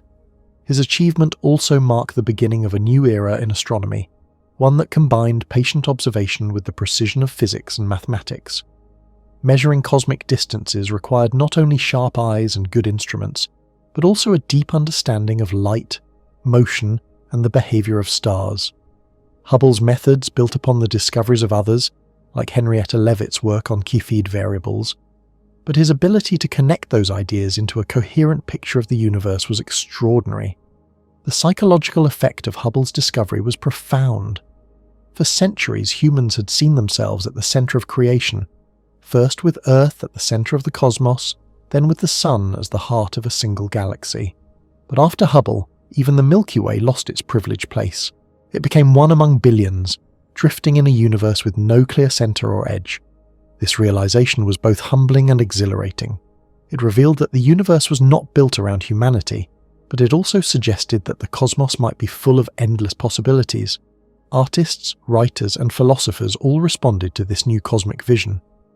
The expanding universe became a symbol of human curiosity and discovery. Science fiction authors began imagining civilizations in other galaxies. Poets wrote of the beauty and loneliness of an infinite cosmos. And the general public, reading about Hubble's findings in newspapers and magazines, found themselves gazing at the night sky with a new sense of awe. As astronomy advanced, new discoveries continued to confirm and expand upon Hubble's work. In the mid-20th century, astronomers discovered quasars, extremely bright and distant objects powered by supermassive black holes. Their existence reinforced the idea that the universe stretched far beyond what Hubble had first measured. Later, the detection of cosmic microwave background radiation provided strong evidence for the Big Bang, the explosive beginning of the expanding universe that Hubble's data had implied. Even today, nearly a century after Hubble's great discovery, astronomers continue to measure the expansion rate of the universe, known as the Hubble constant.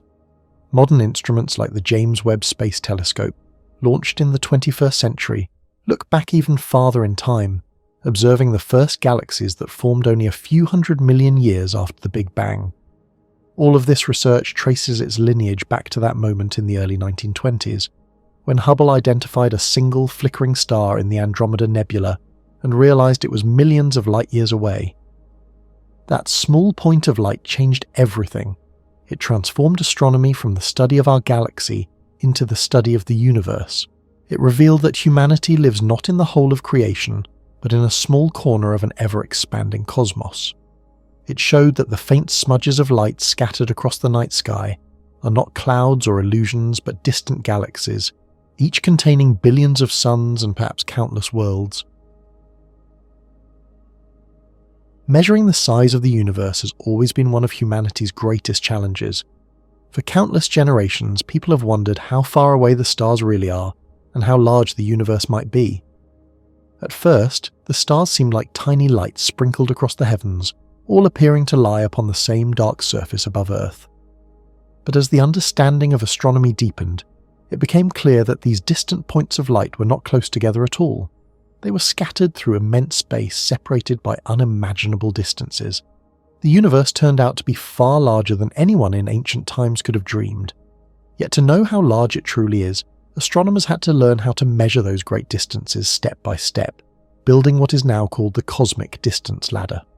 The cosmic distance ladder is not a single method, but a chain of different techniques, each one allowing scientists to measure farther and farther into the depths of space. It begins with the most direct and simple observations that can be made from Earth, and from those, other, more complex measurements are built. Each method acts as a rung on a ladder, one that extends outward from our planet, past the nearby stars, through our galaxy, and into the vast universe of galaxies beyond. Without this ladder, we would have no real sense of the universe's true scale. We might still believe, as people once did, that all stars lie within a small shell surrounding Earth. But thanks to centuries of patient observation and careful calculation, astronomers have managed to climb this ladder, reaching deeper and deeper into the cosmos. The first and most fundamental rung of this ladder is parallax. Parallax is a simple idea that can be experienced in everyday life.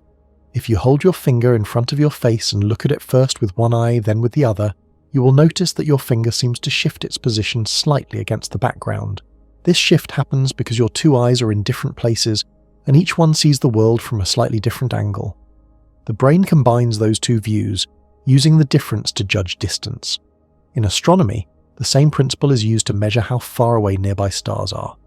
For centuries, astronomers hoped to see this effect in the stars, but the stars are so distant that the change in position is incredibly small. Even the nearest stars move only by tiny angles that are almost impossible to notice without precise instruments. It was not until the 19th century that astronomers finally succeeded.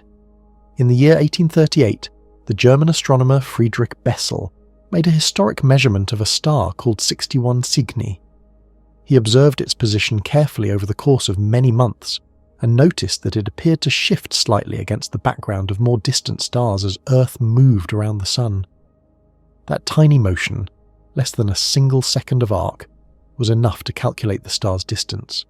It turned out to be about 10 light-years away, meaning that the light reaching us from it had been travelling through space for 10 years. Bessel's achievement proved that the stars were truly at enormous distances. The measurement of stellar parallax became the first direct way to measure the distance to any object beyond the solar system. Soon, other astronomers followed his example. Wilhelm Struve and Thomas Henderson each measured the parallax of different stars around the same time. Together, their results confirmed that the stars were spread across a vast three-dimensional space, and that the universe extended far beyond the boundaries of our imagination. But parallax has its limits. Because the angles are so small, the method can only be used for stars relatively close to Earth, those within a few hundred light-years. Beyond that, the apparent motion becomes too tiny to detect even with the best telescopes. To go farther, astronomers needed new tools, and so they began to search for other ways to measure cosmic distances. The next step on the cosmic distance ladder came from the study of stars themselves. Astronomers discovered that certain types of stars could serve as what they called standard candles. The idea of a standard candle is simple. If you know how bright something truly is, you can measure how dim it appears from Earth, and from that, calculate how far away it must be. For example, if you know the brightness of a street lamp, you can tell whether it is nearby or far away by how faint its light appears. The same principle applies to stars, but the challenge lies in knowing how bright a star truly is.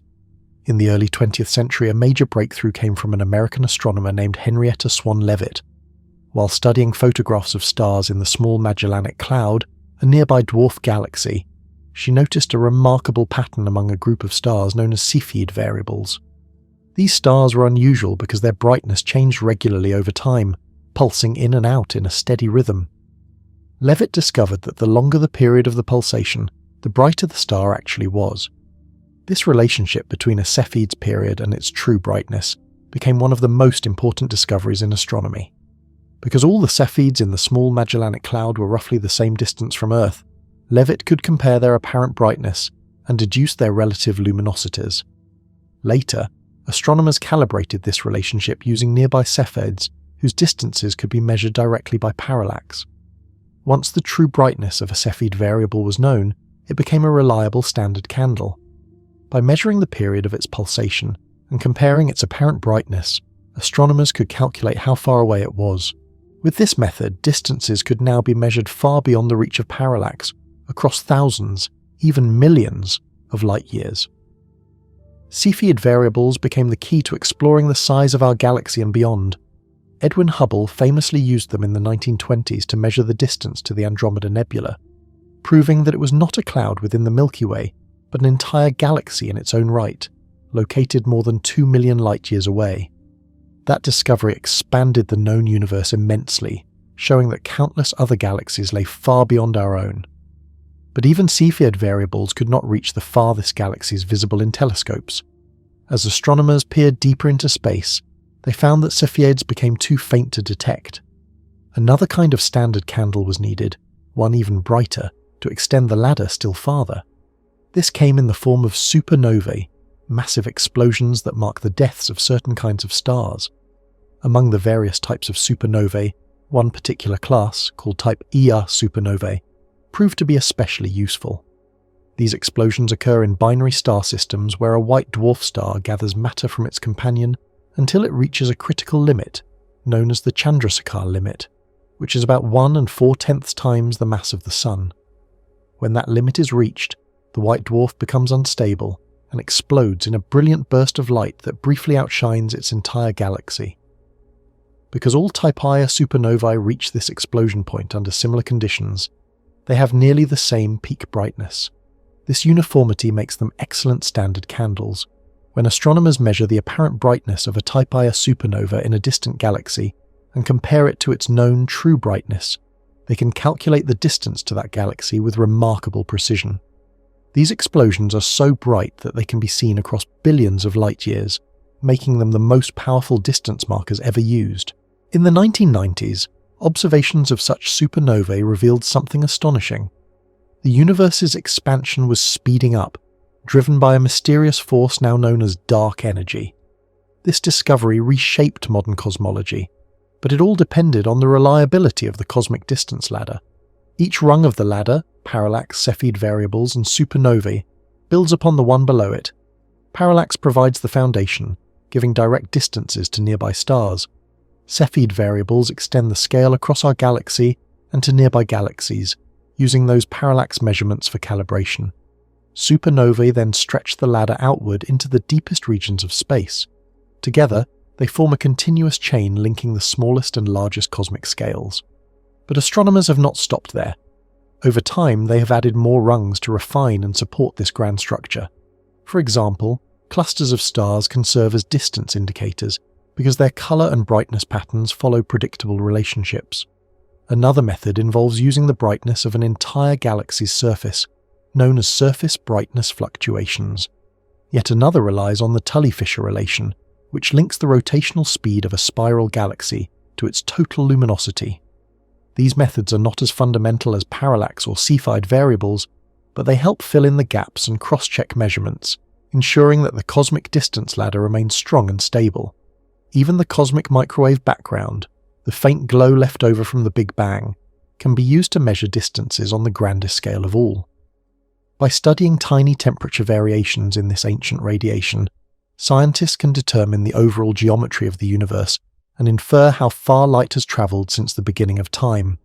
This represents the highest rung of the cosmic distance ladder, connecting present-day measurements with the universe's earliest moments. The accuracy of the entire structure depends on how well each step is calibrated. Small errors in the lower rungs can lead to large mistakes at the top. For example, if the distance to a nearby Cepheid variable is slightly miscalculated, then every galaxy measured using those stars will also have an incorrect distance. This is why astronomers are constantly working to refine the parallax measurements that form the base of the ladder. Modern space telescopes, such as the European Space Agency's Gaia mission, have revolutionized this work. Gaia has measured the positions and motions of over 1 billion stars with extraordinary precision, improving the accuracy of parallax distances by orders of magnitude. These new measurements have allowed astronomers to recalibrate Cepheid variables and other standard candles, strengthening the entire ladder. This effort to measure cosmic distances is not just about numbers. It tells a story of human curiosity and persistence. In ancient times, people could only guess at the stars' distances. The philosopher Aristarchus of Samos, living more than 2,000 years ago, attempted to measure the distance to the sun and moon using geometry, but he had no tools precise enough to succeed. Even so, his idea that the stars lay at vast distances beyond the planets was ahead of its time. Centuries later, astronomers such as Tycho Brahe and Johannes Kepler made detailed observations of the planets, refining the scale of the solar system but still unable to reach the stars. When Bessel finally measured stellar parallax in the 19th century, it marked a turning point, humanity's first direct grasp of the true size of the cosmos. Since then, every new discovery has pushed the boundaries farther. The distance ladder has grown taller and stronger as technology has advanced. From photographic plates and glass telescopes to electronic detectors and space observatories, each generation of astronomers has added to the chain of measurement. The Hubble Space Telescope, launched in 1990, provided clear, sharp images of distant Cepheid variables, allowing for far more precise distance calculations. It was through Hubble's observations of supernovae that the discovery of cosmic acceleration became possible. In the 21st century, the James Webb Space Telescope has continued this work, peering deeper into the universe than ever before. Its infrared vision allows it to detect faint Cepheids and supernovae in distant galaxies that older telescopes could not see. These observations refine the distance scale further, helping astronomers measure the rate of cosmic expansion, known as the Hubble constant, with ever greater accuracy. Yet, even with all these advances, the cosmic distance ladder remains a work in progress. Different methods sometimes produce slightly different results, leading to what scientists call the Hubble tension. This refers to a small but persistent disagreement between measurements of the expansion rate based on nearby standard candles and those based on the cosmic microwave background. The difference is only a few kilometers per second per million parsecs, but it has sparked intense debate among astronomers. Some believe it may point to new physics, perhaps something not yet understood about dark energy or the early universe. Others think it may simply reflect tiny errors in calibration. Whatever the cause, the discussion continues, showing that the cosmic distance ladder is not only a tool for measuring space, but also a path toward new discoveries. Each rung of this ladder represents centuries of effort and ingenuity. Parallax demanded the invention of precise instruments and careful measurement of angles so small they could barely be seen. The discovery of Cepheid variables required patient observation of thousands of stars night after night and the ability to detect subtle changes in their brightness. The use of supernovae called for the development of modern telescopes, sensitive detectors, and rapid observation networks to catch these rare explosions at just the right moment. Each method rests upon the one before it, showing how knowledge grows step by step, from the simple to the vast. Behind every measurement lies a human story, of scientists who devoted their lives to uncovering the truth about the universe. Henrietta Leavitt, for example, worked quietly at the Harvard College Observatory, analysing photographic plates taken by others. Her discovery of the Cepheid period luminosity relation was a product of extraordinary patience and attention to detail. She received little recognition in her lifetime, yet her work became the key that unlocked the scale of the cosmos. Edwin Hubble built upon her findings, using Cepheids to prove the existence of other galaxies and forever changing humanity's understanding of its place in the universe. Today's astronomers continue that same quest, though with tools and technologies that the early pioneers could never have imagined. Satellites orbit Earth, measuring distances with unmatched precision. Telescopes on mountaintops and in space collect light from galaxies billions of light-years away. Computers analyze enormous amounts of data, identifying patterns and refining measurements. Yet the basic principle remains the same as it was in Bessel's time: to compare what we see with what we know, and from that comparison, to determine how far away something truly is. The cosmic distance ladder is more than a scientific method. It is a symbol of humanity's climb toward understanding. From the tiny parallax shifts of nearby stars to the dazzling explosions of distant supernovae, each step carries us farther from the familiar and deeper into the unknown. The distances it measures are so great that they stretch the imagination. Light that takes years, centuries, or even billions of years to reach us. Every time we look at a distant galaxy, we are seeing it not as it is today, but as it was long ago, when the universe itself was younger. In this way, the cosmic distance ladder does not merely measure space, it measures time as well, allowing us to peer backward through the ages to the dawn of creation. From Earth's orbit to the edge of the observable universe, the ladder connects everything in a continuous chain. Each rung depends on those below, and each new discovery strengthens the structure. It is through this delicate network of observation, comparison, and calculation that the universe's vastness becomes something we can begin to comprehend. The stars no longer seem to lie upon a simple dome above our heads, but are scattered through a space so immense that even light, travelling at 300,000 kilometers per second, takes billions of years to cross it. The silent echo of creation, the cosmic microwave background radiation. Long ago, far before the birth of stars, galaxies, or even atoms, the universe itself was an unimaginably hot and dense sea of energy. Everything that now forms the heavens and the earth was once squeezed into a space smaller than an atom. Then, in an instant roughly 13 billion and 800 million years ago, that tiny seed of existence expanded in a tremendous event we now call the Big Bang. From that first moment of expansion, the universe began to cool, and over time, light itself began to travel freely through space. The faint trace of that ancient light still exists today. It surrounds us completely, coming from every direction, filling all of space like an invisible ocean of energy. This ancient radiation is known as the cosmic microwave background, often shortened to CMB, and it is one of the most important discoveries in all of science because it acts as a direct message from the very beginning of time. The cosmic microwave background is not a bright or colourful glow. In fact, it is incredibly faint and invisible to human eyes.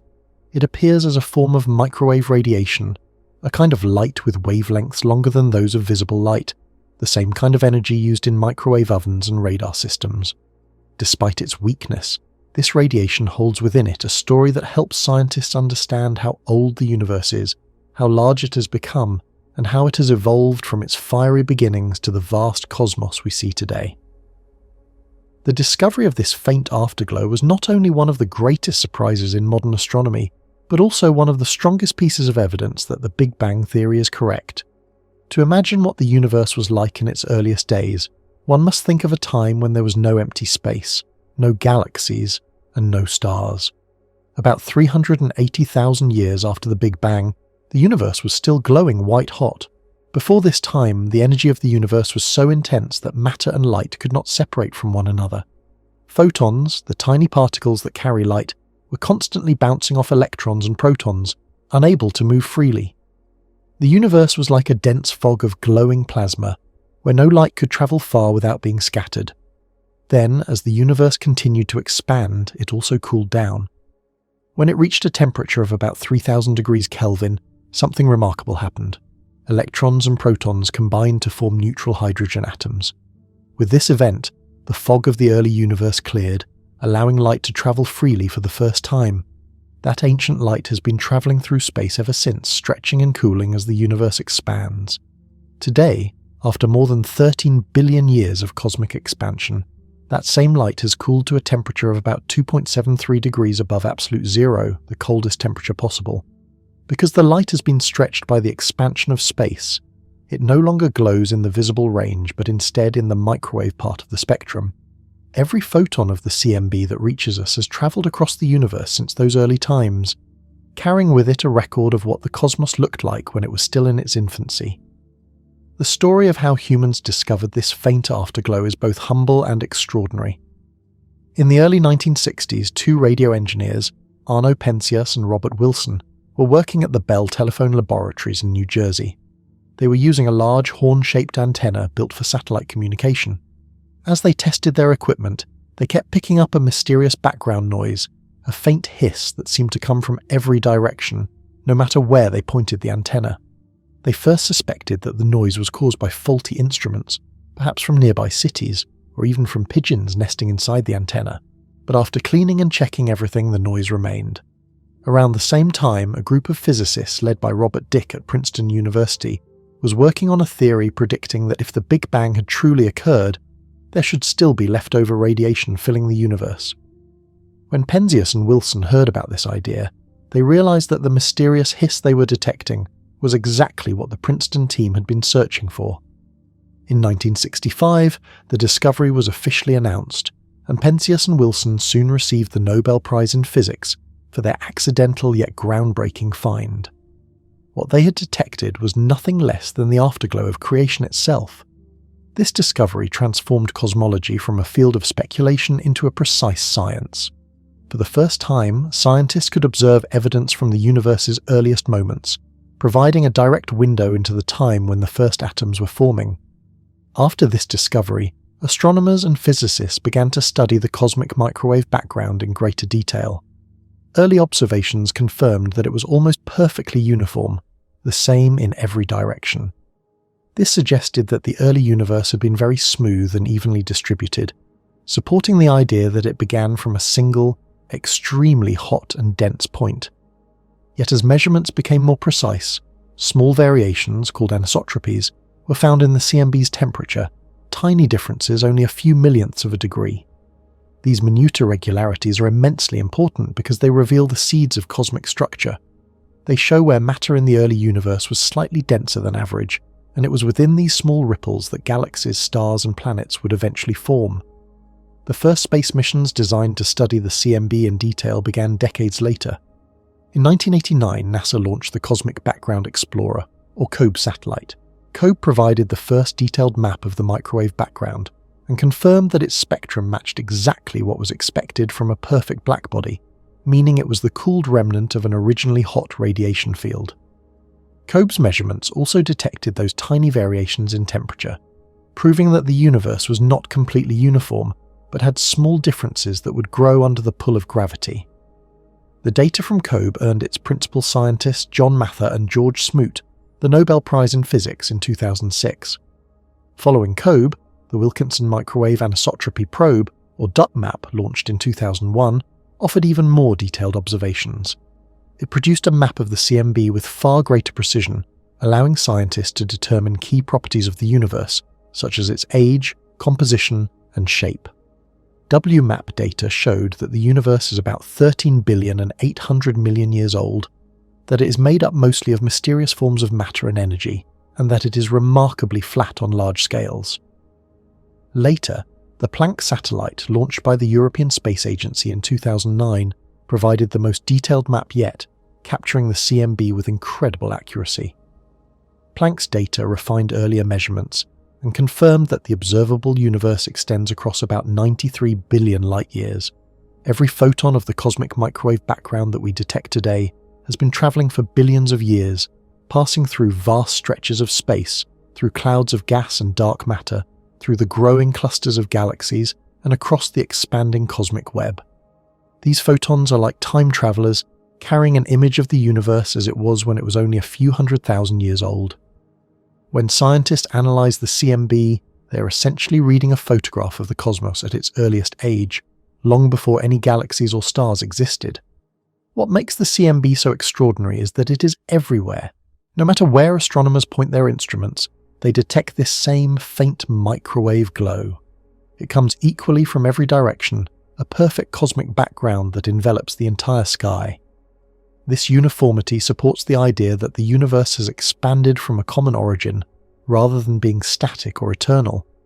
The very faint ripples in the CMB reveal slight differences in temperature that correspond to regions where matter was more or less dense in the early universe.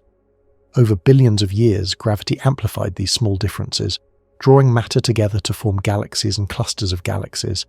In this sense, the CMB not only tells us about the universe's birth, but also about the blueprint from which all cosmic structure grew. By studying the CMB, scientists can determine the geometry of the universe. The patterns of temperature variations on the CMB's map allow cosmologists to test whether the universe is curved like a sphere, shaped like a saddle, or flat like a sheet. Observations show that the universe is almost perfectly flat, meaning that parallel lines would never meet even if they extended forever. This finding has profound implications for cosmology, as it suggests that the total amount of matter and energy in the universe is precisely balanced with the rate of expansion. The CMB also helps scientists estimate how fast the universe is expanding. The stretching of light as it travels through space is known as redshift, and the CMB is the most redshifted light we can observe. When the universe released this light, its wavelength was thousands of times shorter than it is today. The immense stretching of these waves shows just how much space itself has expanded since the Big Bang. By comparing the CMB's current temperature and wavelength to models of cosmic expansion, astronomers can estimate both the age of the universe and its size. Another fascinating aspect revealed by the CMB is the composition of the universe. When scientists analyze the spectrum and distribution of the CMB's fluctuations, they find that ordinary matter, the kind that makes up stars, planets, and living beings, accounts for only a small fraction of the total content of the universe, around 5%. The rest consists of dark matter, an invisible substance that exerts gravity but does not emit light, and dark energy, a mysterious force that drives the accelerated expansion of the universe. Without the CMB, these hidden components would have remained unknown. The CMB gives cosmologists a cosmic fingerprint, a pattern that reveals how these different ingredients shaped the universe's evolution. Beyond determining the universe's age, composition, and geometry, the cosmic microwave background also gives clues about the earliest moments after the Big Bang, an era known as inflation. Inflation refers to a brief period when the universe expanded exponentially fast, growing from subatomic size to cosmic scale in a fraction of a second. Tiny quantum fluctuations during this period were stretched out, forming the small density variations that later became the large-scale structure we see today. The patterns in the CMB's temperature and polarization may hold direct evidence of this inflationary phase. Scientists are still searching for a special kind of signal in the CMB known as B-mode polarization, which would be the telltale sign of gravitational waves produced during inflation. The CMB is also a powerful tool for testing theories of physics. Because it comes from such an early time, it acts like a laboratory for conditions that can never be recreated on Earth. It helps physicists study how matter and energy behaved when the universe was extremely young, dense, and hot. For example, by studying the way sound waves traveled through the early universe's plasma, visible in the CMB as alternating light and dark patches, scientists can understand how matter interacted under extreme conditions. These patterns, known as acoustic peaks, allow precise measurements of cosmic parameters, such as the density of different forms of matter and the rate of expansion. Even the smallest irregularities in the CMB can tell great stories. In one direction, the CMB appears slightly hotter, and in the opposite direction slightly cooler. This dipole pattern arises because Earth and our entire galaxy are moving relative to the cosmic background. By measuring this effect, scientists can determine the motion of the Milky Way through the universe. It shows that our galaxy is travelling at hundreds of kilometers per second relative to the CMB's rest frame, giving a sense of our movement within the grand cosmic sea. Over time, technology has advanced to the point where scientists can detect even the tiniest variations in the CMB's temperature and polarization. Ground-based observatories in places like Antarctica and high mountain plateaus have contributed to this effort, using highly sensitive instruments shielded from Earth's atmosphere. These observations, combined with data from satellites, have created a nearly complete picture of the early universe. Yet, despite all we have learned, the CMB continues to hold mysteries. Some regions of the sky show slight anomalies, areas slightly colder or hotter than expected, such as the so-called cold spot, which some scientists suggest might be caused by vast cosmic voids, or even by something as exotic as a collision with another universe. The CMB connects the distant past to the present. Every time we look at it, we are looking back in time to a moment when the universe was young, hot, and filled with light. It allows scientists to trace the story of cosmic history, from the birth of atoms to the formation of galaxies to the current acceleration of cosmic expansion driven by dark energy. The CMB's existence means that the universe has a memory, a way of preserving its earliest moments within a field of radiation that still hums quietly through the void. In simple terms, the cosmic microwave background is the oldest light in the universe, a remnant from the time when matter and radiation first separated. It is like an echo that has travelled across billions of light years, carrying the story of creation itself. Its faint microwave whisper fills every corner of the sky, unchanged except for the stretching of space. From it, astronomers have been able to piece together a timeline of the cosmos to measure its size, its age, its shape, and even its destiny. Each photon in the CMB represents a message from the past, born in a universe that was only a few 100,000 years old. As these photons reach our instruments, they complete a journey that began at the dawn of time. Through the CMB, humanity has learned that the universe is vast, uniform, and governed by simple physical laws that apply everywhere. It reveals that the same light that now glows faintly in the microwave spectrum once blazed brightly across the young cosmos. It shows that the expansion of space itself has cooled and stretched that light, turning what was once a brilliant blaze into a soft and ancient murmur. This afterglow is all that remains of the moment when the universe first became transparent, when light was finally free to move through space and time. By carefully studying this ancient light, scientists continue to refine their understanding of how everything began. The cosmic microwave background serves as both a map and a message, showing us where we came from and guiding our search for where we are going. It is the silent echo of creation, the faint and constant whisper of the Big Bang that still fills the universe. For thousands of years, humans imagined the cosmos as something fixed and solid, a stage upon which the stars and planets danced in predictable paths. But as human knowledge grew, the idea of space itself began to change. Space was no longer thought of as a mere backdrop. It became something dynamic, something that could curve, stretch, and twist under the influence of matter and energy. The very shape of the universe turned out to be a profound question, one that connects geometry, physics, and the fate of everything that exists. In ancient times, geometry meant the study of simple shapes, of how to measure land and calculate angles. The ancient Greeks, led by thinkers like Euclid more than 2,000 years ago, believed that geometry was absolute. A triangle, they said, would always have angles adding up to 180 degrees. Parallel lines, they believed, would never meet no matter how far they extended. These ideas seemed eternal and unquestionable, as solid as the Earth itself. But as centuries passed, a few daring minds began to ask strange questions. What if space itself was not flat? What if it could bend or curve like the surface of a sphere? In the 19th century, mathematicians such as Carl Friedrich Gauss, Nikolai Lobachevsky, and János Bolyai explored the possibility of non-Euclidean geometry, geometries that did not obey Euclid's ancient rules. They discovered that if space was curved, triangles might have more or less than 180 degrees, and parallel lines might meet or diverge. It was an astonishing idea, one that hinted that the geometry of space was not fixed, but could take on different forms. This concept, though mathematical, would later become the foundation for our understanding of the universe itself. When Albert Einstein came along in the early 20th century, he revolutionized physics by showing that gravity was not simply a force pulling objects together, but the warping of space and time by mass and energy. According to Einstein's general theory of relativity, space is like a vast flexible fabric that bends under the presence of matter. The sun, for instance, does not pull the Earth in the traditional sense. It curves the space around it, and the Earth follows that curved path as it orbits. Once this idea took root, it opened a completely new way of thinking about the universe. If space could bend near stars and planets, could the entire universe itself also be curved? Could the grand structure of everything, galaxies, dark matter, radiation and all, possess a shape, a geometry on the largest scale imaginable? Scientists realized that if they could measure that cosmic curvature, they could learn something extraordinary. Whether the universe would expand forever, eventually stop and collapse, or balance delicately in between.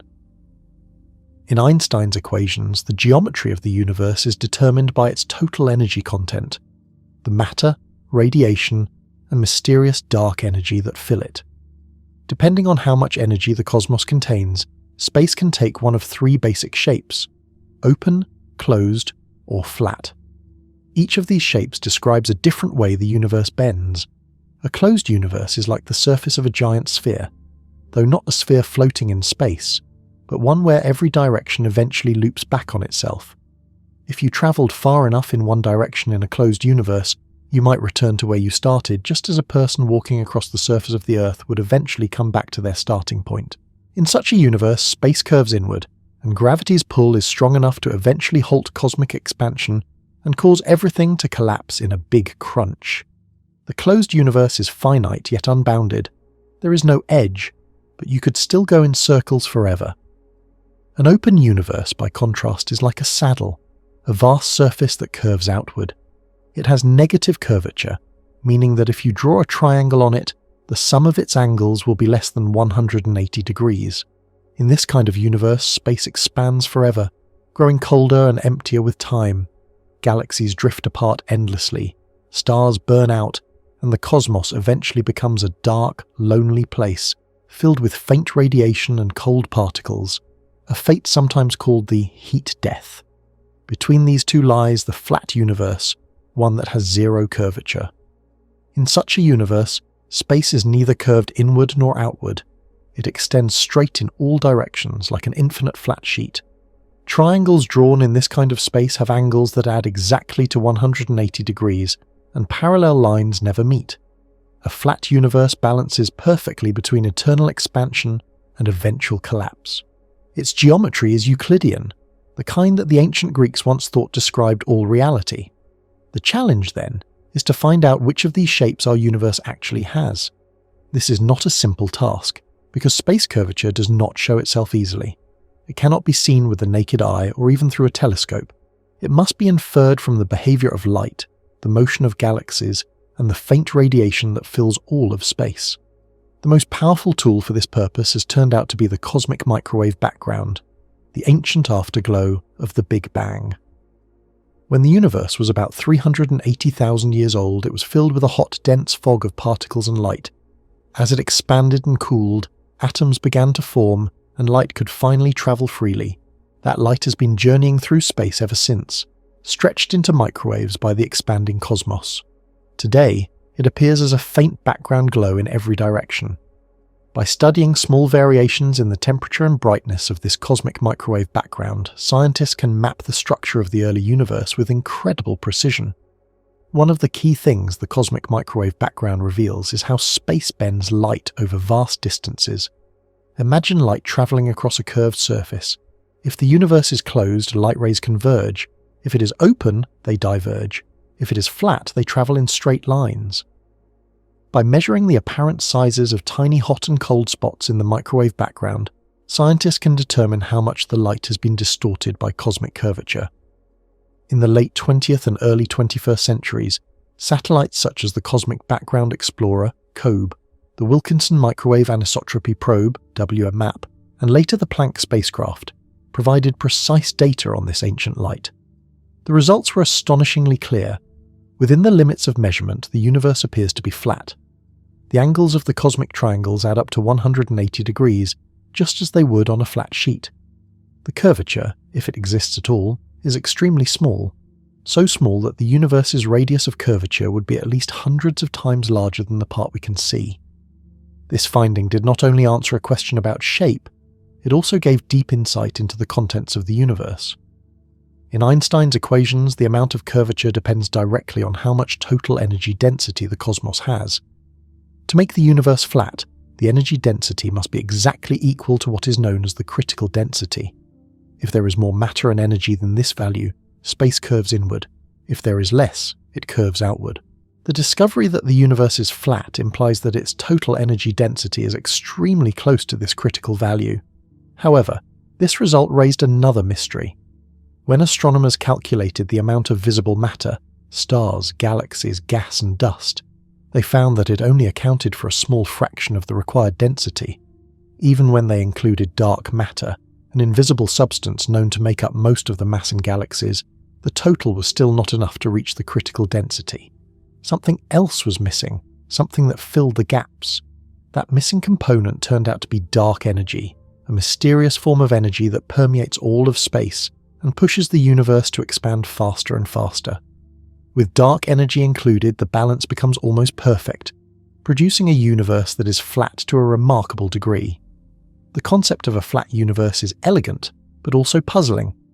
Why should the total energy density be so precisely balanced? This question led to the idea of cosmic inflation, a theory that proposes that in the first tiny fraction of a second after the Big Bang, the universe expanded exponentially, stretching space so quickly that any initial curvature was flattened out, just as blowing up a balloon makes its surface appear flat over small areas. Inflation not only explains why the universe looks flat today, but also why it appears uniform in every direction, with only small variations in temperature and density. Although current evidence strongly supports flatness, scientists continue to search for even the tiniest hints of curvature. Because we can only see a finite portion of the cosmos, the observable universe, it is possible that on scales beyond our reach, space might still curve in subtle ways. It could be that the universe is very slightly open or closed, but so vast that its curvature is imperceptible to us. Detecting such minute curvature would require even more sensitive observations, perhaps from future cosmic microwave background experiments or precise measurements of distant galaxies and gravitational waves. To visualize what curvature means, imagine different surfaces. On a sphere, like Earth, if you draw a triangle using the North Pole and 2 points on the equator, the angles will add up to more than 180 degrees. This represents positive curvature, like in a closed universe. On a saddle-shaped surface, the angles of a triangle add up to less than 180 degrees. Negative curvature, like in an open universe. On a flat table, the angles add up to exactly 180 degrees, representing a flat universe. These simple examples help us picture how cosmic geometry works, though the actual curvature of space happens in higher dimensions that we cannot directly imagine. Curvature also affects how we measure distances and volumes in the universe. In a flat cosmos, the brightness of a distant object decreases in a predictable way with distance, and light travels in straight paths. In a curved cosmos, however, light paths are bent, and the apparent sizes and brightnesses of objects change. This is why astronomers use distant galaxies, galaxy clusters, and supernovae as cosmic yardsticks to check the geometry of space. If the universe were closed, faraway objects would appear slightly larger than expected because their light converges as it travels.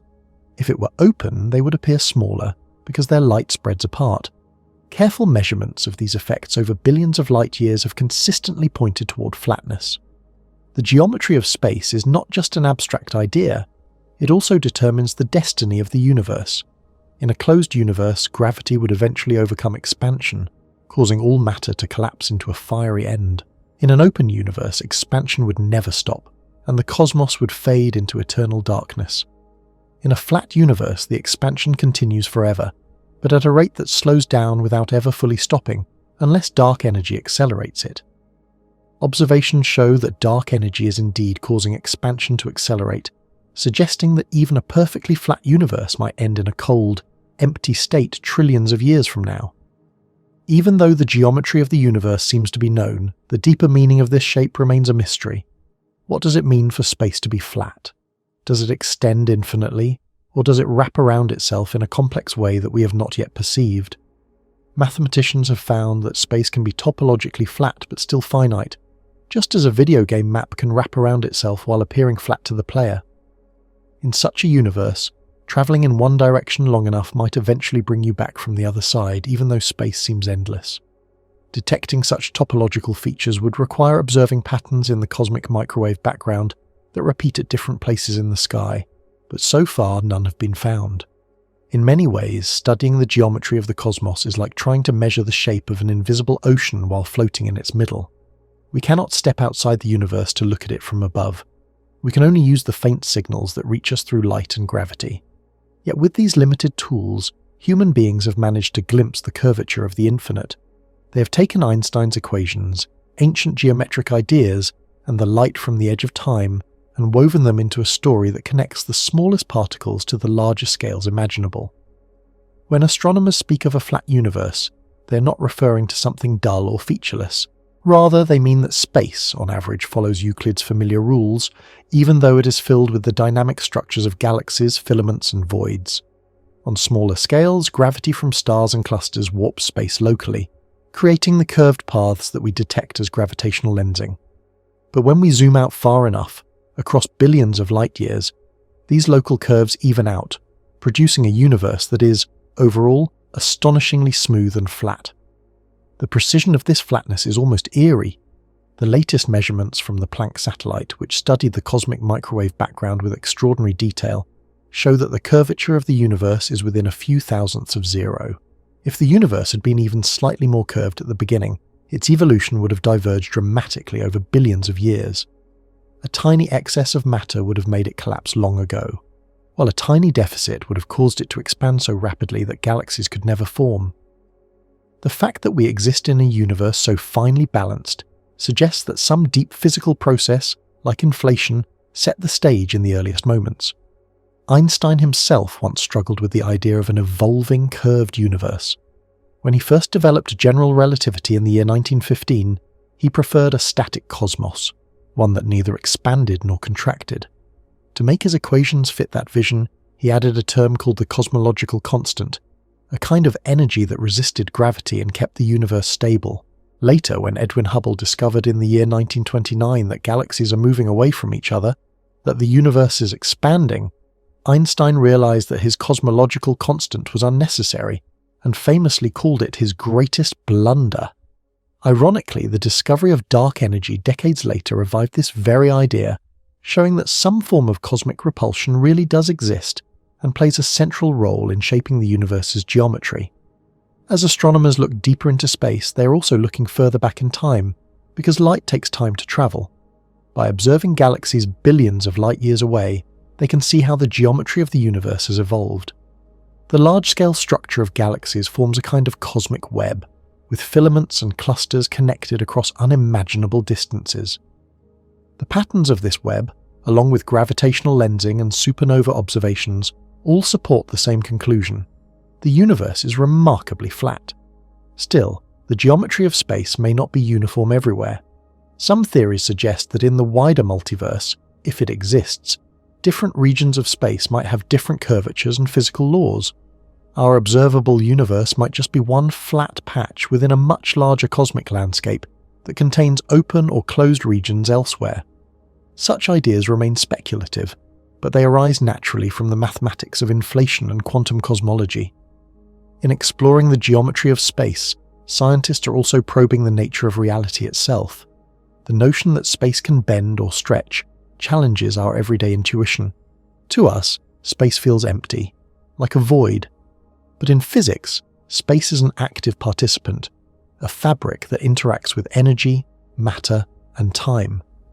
When massive objects move, they create ripples in that fabric, gravitational waves, that travel across the cosmos. When we detect those waves, as scientists first did in the year 2015, we are literally listening to the vibrations of curved space. Every discovery about space's geometry deepens our understanding of where we are in the grand design of things. The universe could have been wildly curved, finite and short-lived, but instead it is vast, balanced, and enduring. The fact that its curvature is so close to zero tells us that something extraordinary happened in its earliest moments, a delicate tuning of energy and geometry that allowed stars, planets, and life to form billions of years later.